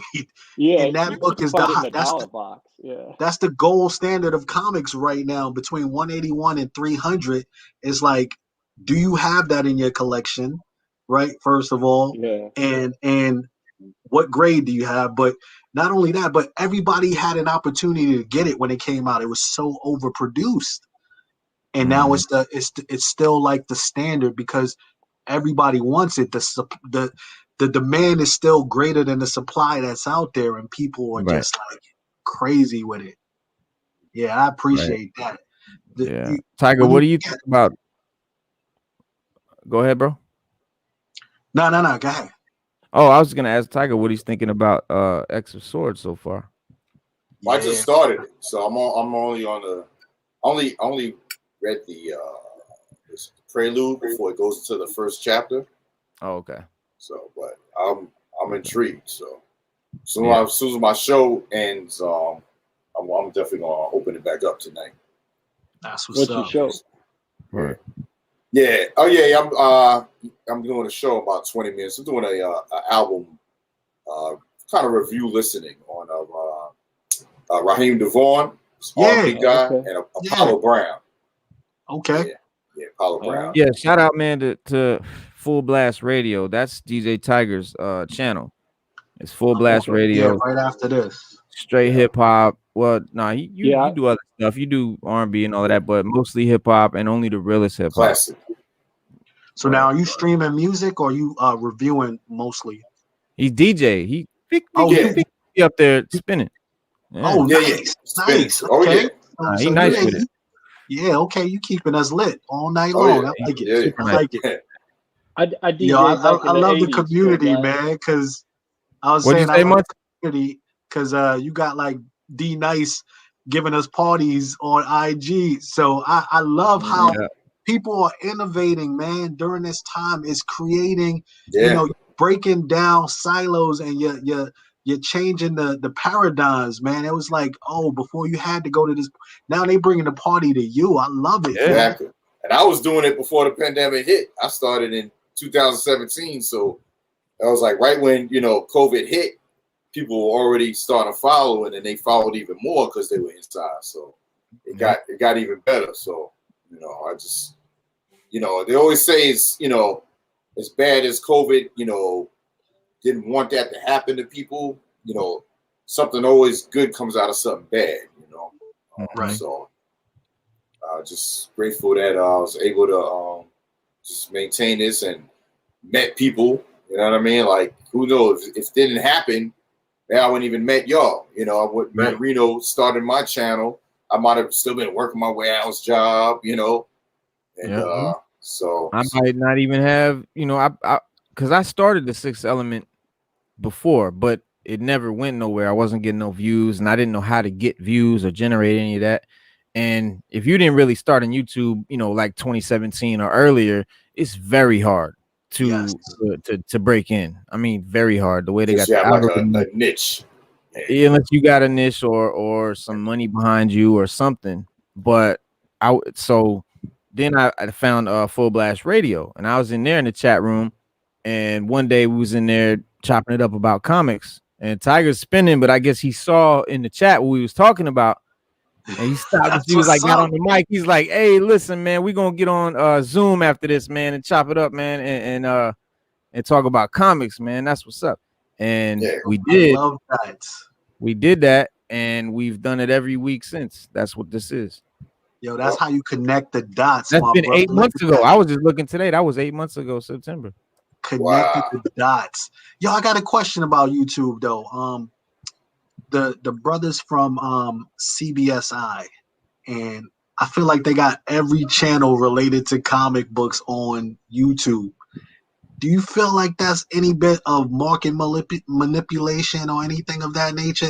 And not trying to knock them or anything, but it's like every one of their channels is a top 10 and it's driving things different ways. So I'm just trying to figure out, like, they're moving product. It's pretty legit, man. It's pretty legit. They've been around for a while, and in fact, the original guy sold it to another guy. And you know, I don't think they do anything in particular to manipulate the market. You know, you might have guys on the chats that are like, "Hey, check this out," to try to do it, but it's always seemed legit to me. I don't have any problem with them. I check out their list every Friday is all I do. Yeah, I enjoy the shows. Like yeah, I enjoy the shows, but you hear like everyone talking like, "Oh, Comic Tom is just driving things for you to buy his box," or stuff like that. So I'm a little bit. I have that little skepticism there too. Comic Tom, the kid with the glasses. Yeah, so it's two different ones. I was talking about CBSI first, but they have like a top 10, and Comic Tom has one. Comic Tom wants to. I mean, he wants to make money too. So I mean, but everything he's doing is legit. Like I like him. I like to watch him. But you know, you don't have to buy stuff together. Just you're on there. Yeah. But like I'm saying, you know, it's cool that he gets variants and stuff. It's neat, and you know, he sponsors you know, that Key Collector app, and all that's cool. He's just trying to make money. He's just trying to get it in the world. You know, I don't think he's doing anything. You know, anything shady. He's just doing a show, trying to earn a buck. Like who's I'm not familiar with CBS. I don't know. This is a comic channel, like a big channel. Comic book. It's like comic book investors. Speculator website. Yeah. So it's about speculator website. Yeah, it's about investing in comic books, and they sponsor a bunch of channels on YouTube. There's like, you know, the indie top 10, the what's hot right now top 10. So you can go on any given night and find one of their kind of sponsored shows. It's different people doing it, but it was almost like one point I was feeling like, yo, every show I see is kind of owned by them in some way, and I was wondering, I was like, is there any kind of like a monopoly or something? Yeah, just from that perspective, not even trying to or anything. Like okay, say I had let's say like me and Al Mega and Tiger, we were one channel, like we were one company together, and we had like a couple other guys, and we all just have shows out. We're networking, we're bouncing off each other, we're sending people to each other's joints, we're all advertising on all our social medias. it blows up, and that's how they kind of got, you know, a strong presence, because it's a bunch of them and they all helping each other doing their thing. Right, you know what I mean? And Tiger and Almega and I, we do all help each other as well, but they're where it's like they are one. They've been out for a while. Yeah. They've been doing it forever, and they're one company, so, but I don't, it's not like no secret conspiracy joint, none of that. It's just no, it's just trying to make a buck, man. Yeah, working the hustle, working it That's what's up. Power network. Yeah. The way you just broke it down, that makes a lot of sense though, because when you think about it, if people are just kind of, you know, pulling it all together and they make this, I was just wondering if there was a lot of money behind it driving it, you know what I mean, like one big machine pushing it. But like so corporations, so that was kind of where I was going with that. But we're gonna get some 6-element t-shirts on here and sell them pretty soon. Hey, we'll have you got it. I'll push some of those on my auctions too, bro. This show is legit. Appreciate that, bro. Appreciate that. Yeah, they're gonna be like this. Well, like the logo you see up there on your screen. Yes. That's the logo, the element sign, 6-element of hip hop. Bringing me some Breaking Bad and other vibes like that. Take me back to chemistry. Yes. Exactly. Fellas, I'm gonna get out of here. I got 10 minutes before I gotta set up for my show. But it was great talking to y'all. Marvelous. Good to see you again, FULLBLAST. Staying group. Absolutely, buddy. Glad to meet you, brother. And I gotta check you out. Definitely, man. I'm on. I do a midday mix, like when people are on their lunch break, every day at noon. So check me out. Say no more. I'm on it. Right. Cook told and me Wu-Tang Wednesday. You don't want them. Yeah, Wu-Tang Wednesday. Yeah, Wu Wednesdays. Oh yeah. Okay. Yeah. You get down. All right, y'all. Reno. All right, brother. All right. Peace out, I'll see y'all later. Peace. One. Yeah, man. He get down with he on Tuesday. He do Pete Primo Premiere. Just Pete Primo Premiere songs on Tuesday. So you be listening Wednesday. Some Gangstar popping up in there, everything. All that. Oh, just if he play that the Wick right there, just shut it down. Greg NIC. Oh man. Yeah, dog. So much love. So what's the grails you guys are chasing right now, if anything? Well, I don't know. Muncie, I know he's probably chasing like Amazing Fantasy 15 9.8. Oh man, I got this cool green. I'm looking for I'm looking for a New Mutants 98. I got that one in the 87. Oh, really? Oh, wow. It's Guy Gardner's like origin when he gets out of the coma, and he's like, it's not an real expensive one. So sometimes I just grab some that I like. Yeah. I got a list down here. There's nothing super expensive on it. I don't have an Avengers 57. I sold it to a customer, which is the first Vision. It's kind of a high dollar book, and I don't have a Marvel Spotlight 32, which is the first sold to a customer a while back. So I need to replace those two, and I haven't done it yet. But like Reno was saying, I don't have the big ones, so you never know. Maybe one day. There you go, man. I'm looking at you. It's almost a giant size X-Men #1 is a pretty big one to me. I just got that. God bless, man. That was my grill for this year, man. I got me a 3.5 on that, and I'm excited. Yeah. That's I'm awesome. excited. Yeah. But yeah, I'm looking at your setup. It's almost like digging in the crates right there, right, brother? Always.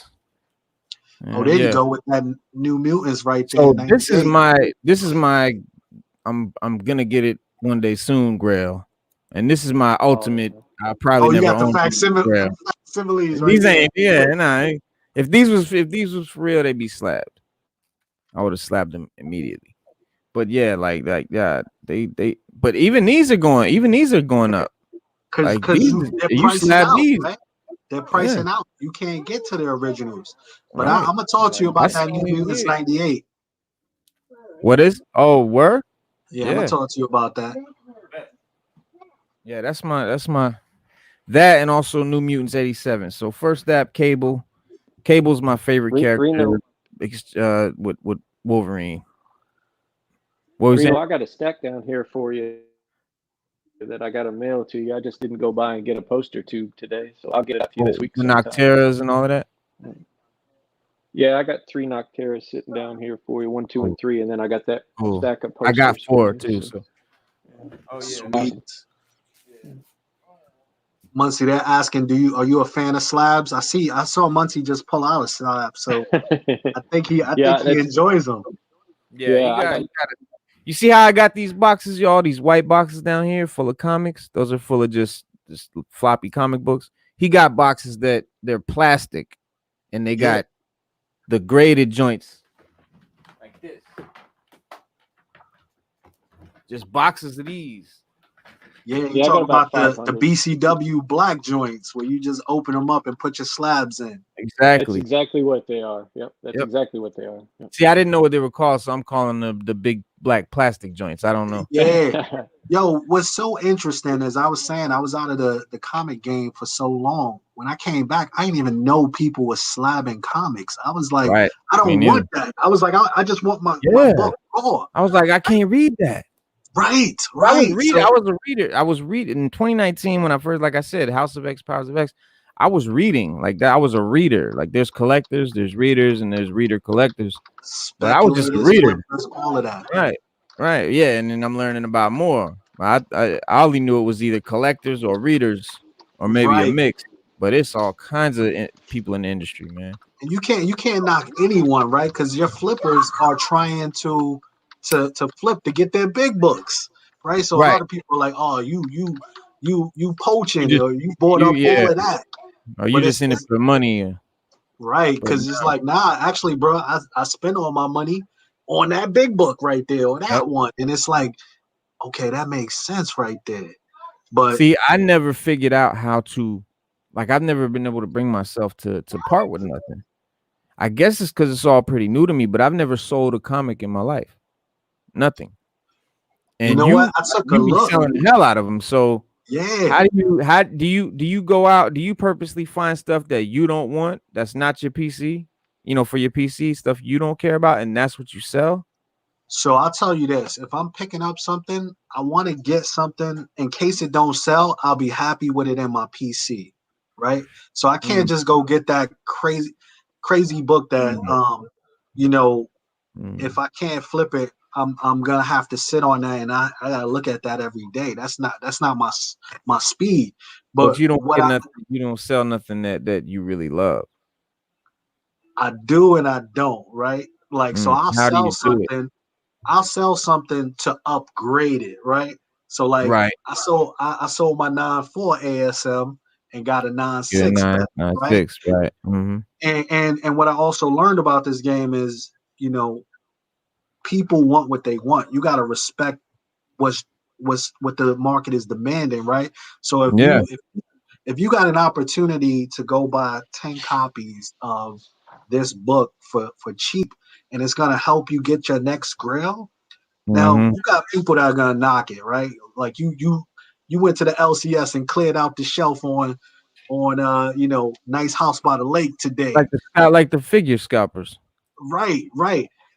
At the same time, a lot of times those books would just sit on the shelf, right? Nobody was buying them. LCS was like, yo, I got to send these back or do whatever I got to do. Meanwhile, I come in there, I'm like, okay, I can get a little bit extra on this and put it towards my. So long story short, bro, I was able to move my books because I was out of it so long, and I wasn't as connected to it, right? So I said, what do I love? What are my passions? Who are the characters I like now? And let me streamline my collection. So I'm a big Wolverine fan. I'm a big, I'm a big Batman Who Laughs fan now. And so I was like, okay, I'm gonna take these books right here, this run, and sell them, right? I know I could get 400 for that. I'm gonna buy, and if it's hot in my LCS and I can get it for cheap, I'm gonna buy it, sell it again until I can get my next grail. Right. So it was all about kind of figuring out because space matters too. Like if you look at like my basement, bro, it was like I can't even walk through the basement anymore. Like, and my wife was like, "Yeah, what are we gonna do with it?" So it was like, okay, it's time to streamline. It's time to figure out what pushes it. And that's just really how I made the decision to be able to move some of these books that I kind of coveted so much. But are you mostly selling stuff you already got, or are you going to buy inventory? Oh, I'm going to buy inventory. Yeah, like I'm on. If you look at my IG, brother, I got just about every copy of Something That's Killing the Children #16, and that's from. It's all about research, preparedness, all of that. On your IG page, are those claims? Like, yeah, I'll put a comment. Yeah, I'll put a claim because before they're in, I'm letting you know what's coming in, right? If you want to claim that beforehand, because I put them up lower than eBay prices, and then when they come in, I'm on the auctions, right? So when I get them in hand, I'm giving you lower than eBay prices too. So it's one of those things where I'm going to get those variants because people are chasing them. They want them and they don't know how to get them all the time. So I'm going to get you those variants, and people know me as the cookie man, man. I'm going to get you those fresh baked cookies. So that's what I'm trying to build that brand. But at the same time, I'm not taking the money out of the industry. I'm spending it right back on that next big grail. So no one's like really like, oh, damn, Sands is in there. He's just like, flipping this book and doing 10 other things. He's not really about these comics. No, I'm reading the indies, I'm buying everything else, and I'm buying my grails back. So when you stay on a post, I got away from the store variants for a while. Would you say much? Because I was saying I got away from the store variants for a while because they were printing so many of them and so many people were doing them. Now it's got to be something that really catches my eye, and then I'll jump on it. And I'll usually buy 2 sets. If they have a graded one, I'll get it a 9/8. Like that Nice House variant, as soon as I saw it, it had a 2 set minimum, and then they use CBCS for some reason, but I got a CBCS 9/8 and got the sets because I knew that book was going to be hot. And I think it was $40 a set, and now the first week they're out, I think they're like over 200 on eBay right now for that set. Yeah. They haven't even shipped them yet. Well, let me ask you this question. You brought up the fact that buying a 9/8, from the store exclusive. Do you feel like that's worth the value to buy it at like $80, $90, or do you buy a couple raws and send it in fast track?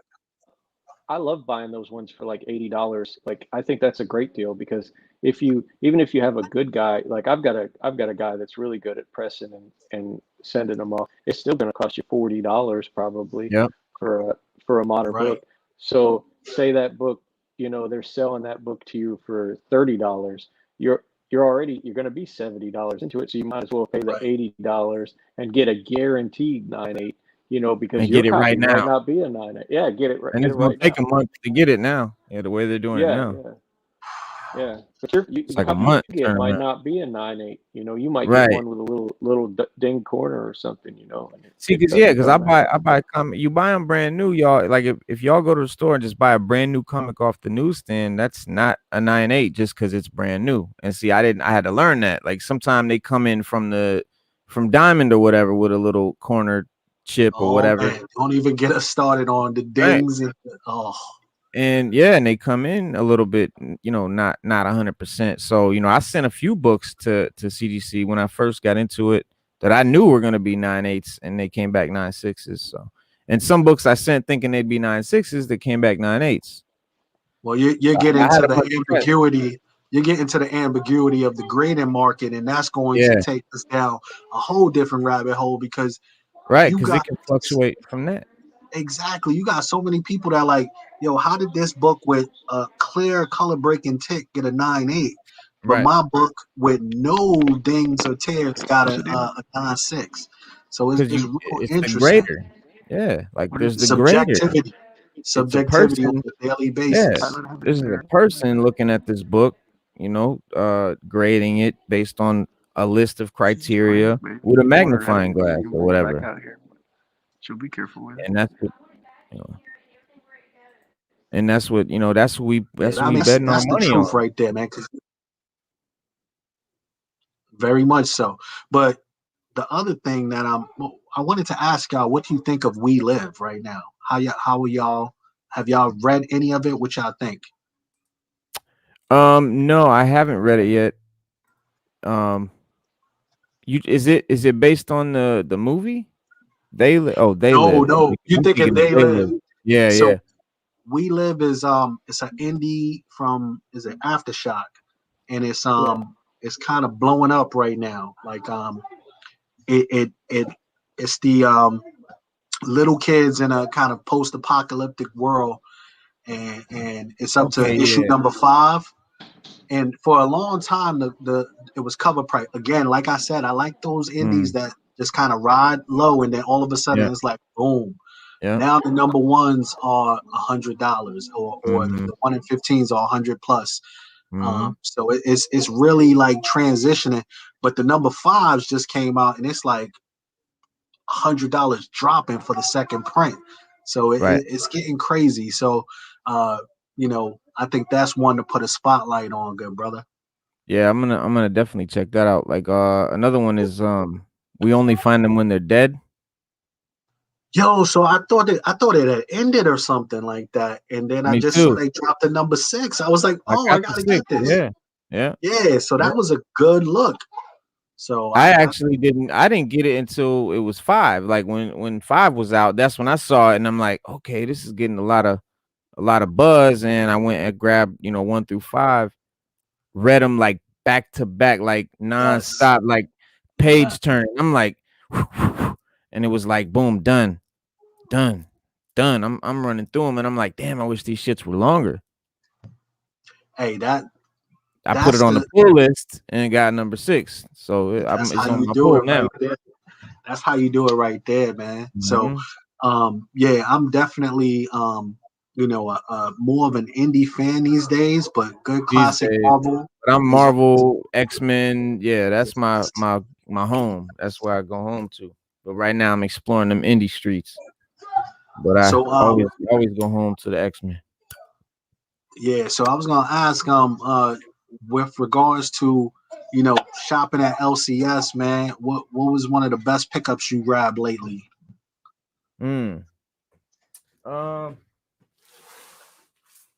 Well, definitely the whole runs, like the whole run of Stillwater, the whole run of Philadelphia, the second half of the Something's Killing Children run, like the whole Department of Truth run. I just picked all that up. Was it Saturday? Yeah. Damn. So that's what you was talking about in that stack where you found everything. This whole box right here. Oh, that's crazy right there. And you found them all for cover price. All for cover price, bro. All the Stillwater. I didn't know nothing about Stillwater, but I had heard about it, but I didn't know what it was. This is dope. I started reading it. It's dope.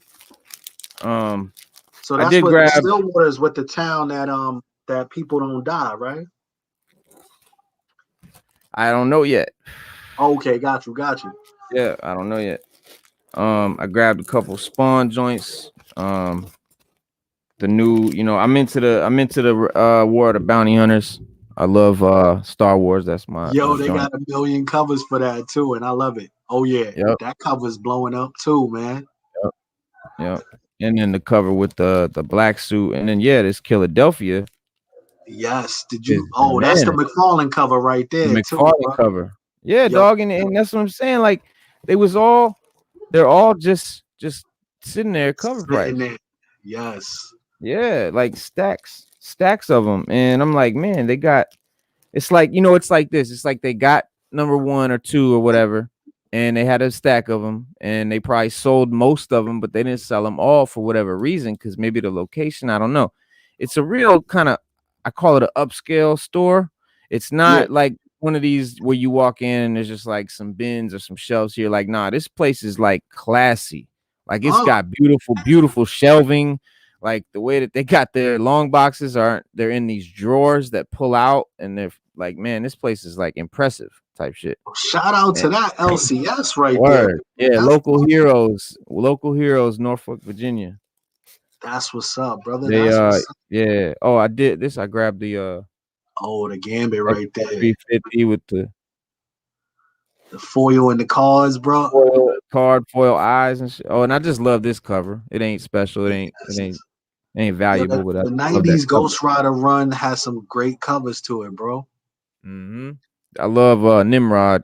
Yo, I just grabbed a bunch of this X-Men cheese, bro. Nice. Yeah, this one right here in the newsstand. I just grabbed it from my LCS school, man. The Nimrod joints are going crazy. Yep. Yeah. That's what I'm starting to do now is Jim Lee X-Men. Oh yeah. And like a little bit before that. But this was a key I was trying 222 that I was looking for. Got that. Noctera. Yo, have you started reading Noctera? Yeah. I started reading. I've read the first two. I read the first two as well, man. That's a fire. I think it's gonna be real dope. Yeah. I can actually see that as a movie right now. Exactly. I love post-apocalyptic story. Like post-apocalyptic is one of my favorite genres, period. Yeah, like it definitely you know what I mean? Like that kind of shit. Yo, that movie was classic. The Road, all of those joints. Yep. I love this cover too. I grabbed that's him. A dope cover right there. Yep. And this one I love. Mephisto looking dope. Yo, and, you picked up. You got some good. You got some nice little. It was a nice little trip, man. The X-Men wrap with the posters inside that the cover folds out. Yeah. Did you see on eBay they had that slabbed as a 9.8 and it was someone had it priced at like $58,000? Yeah. I was like, come on. Yo, that's crazy right there. This is another indie that I had never. I didn't know nothing about. I guess it's an anthology. Each issue's different.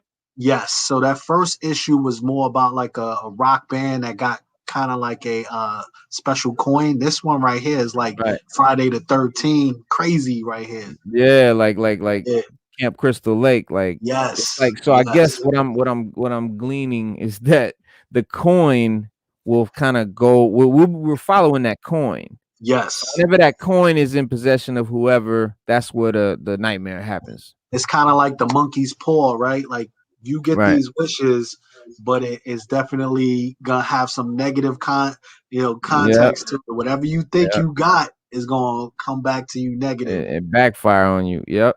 And yo, Angelo, thank you, my brother. I appreciate it, man. That's a compliment. Sounding like yo, shout out to Woo, man. That's what's up, bro. Definitely. Oh yeah, into the Hellfire Gala, whatever. Yo, those gala covers look crazy, bro. I thought they were like almost like magazine covers, man. Yeah. Yes. I'm singing someone like Unknown. I got all the heroes. I also collect Immortal Hulk. Yeah. Like Chip Zdarsky, Daredevil, bananas. Al Ewing, that Chip Zdarsky crossover number 7 cover is gonna be crazy. Oh, word? Yes, there's a Virgin one and like a 1 in 25. It's already picking up some steam. Okay, you got the Midnight Suns, man. Yeah. We might see them in the future. I definitely think love this cover, man. I love this cover. You know, I'm collecting all these anyway, but I love when they do covers that are just dope. See what got me. Grab this out of a dollar bin. Superman. Yeah, hey, this out of a dollar bin. Yeah, there's so many, bro. What got me back into comics is the Virgin variants too, bro. I never had them. That's what it's all about to me. Art now, bro. It was. I was like, yo, that right there just changed the game. Like I don't have to have no words or nothing. I could just have like a piece of art. Yep. I was like, yo, this is a different. This hit different altogether.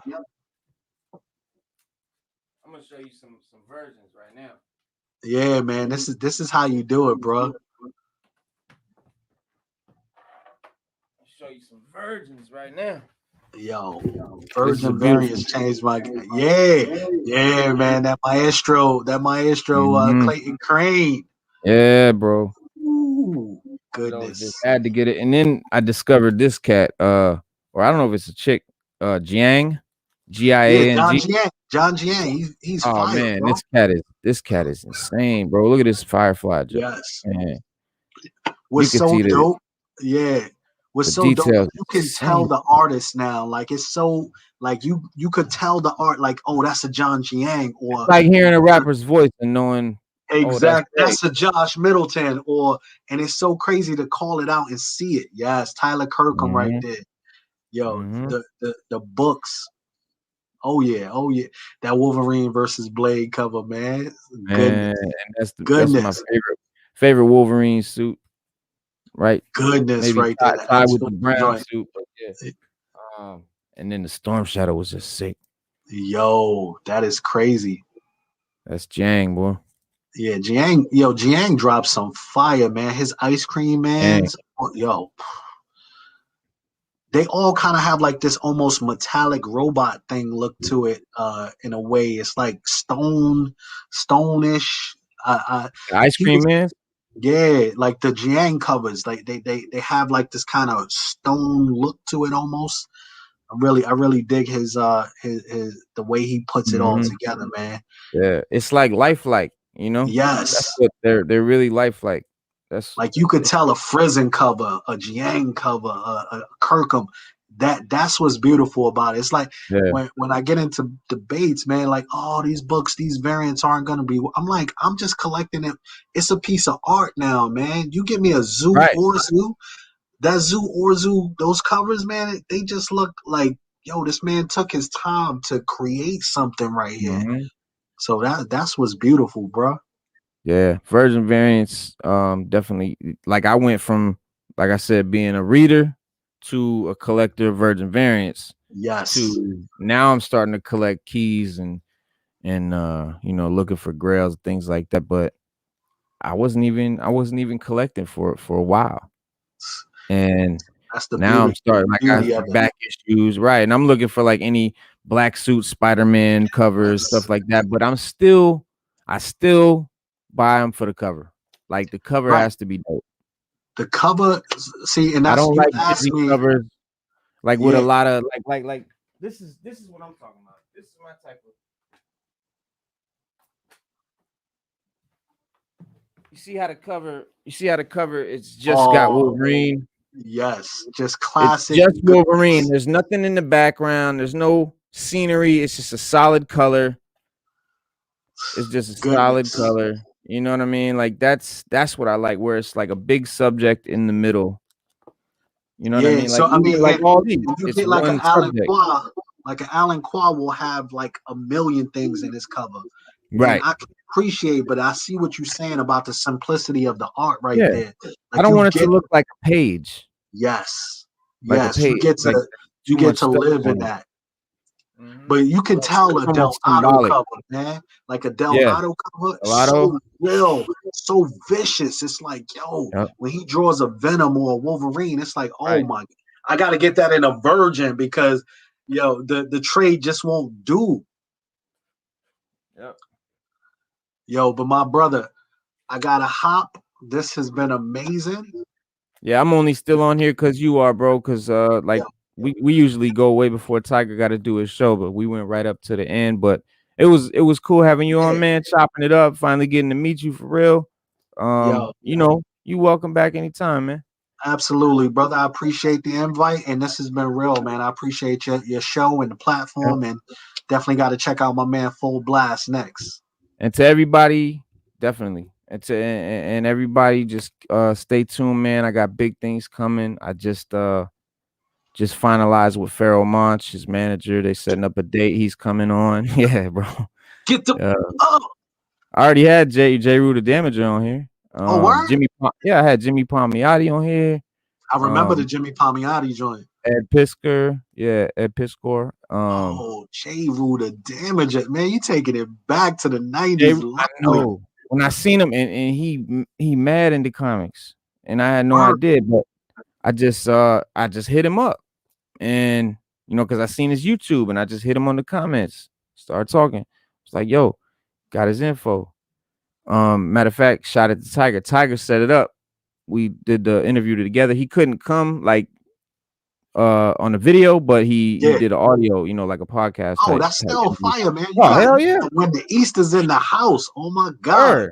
he's talking about he's talking about like what Power Pack and like Elf Quest and all of these like obscure joints. Yeah. Matter of fact, he was like, yo, J. Rule the Damager I got from Conan the Destroyer. Like, that's the comic I was into. That's J. Rule the Damager. I never knew that. I never put it together. He broke that down on the show. There, bro. That's so sick. Yo, Pharoah Monch, I didn't know he was into comics, and Pharoah Monch's page on his IG, he got action figure, Marvel Legend figures in the bag, like shelves full of Marvel joints, and like he's heavy into it. So you know, I hit him up, and he was like, "Yeah, what's up? Like put it down with the manager." So that's coming soon, y'all. Brother, that's what's up. Hey man, you stay tuned. 6 Element of Hip Hop. Appreciate you, bro. Thank you for the input. Brother. Peace, everybody.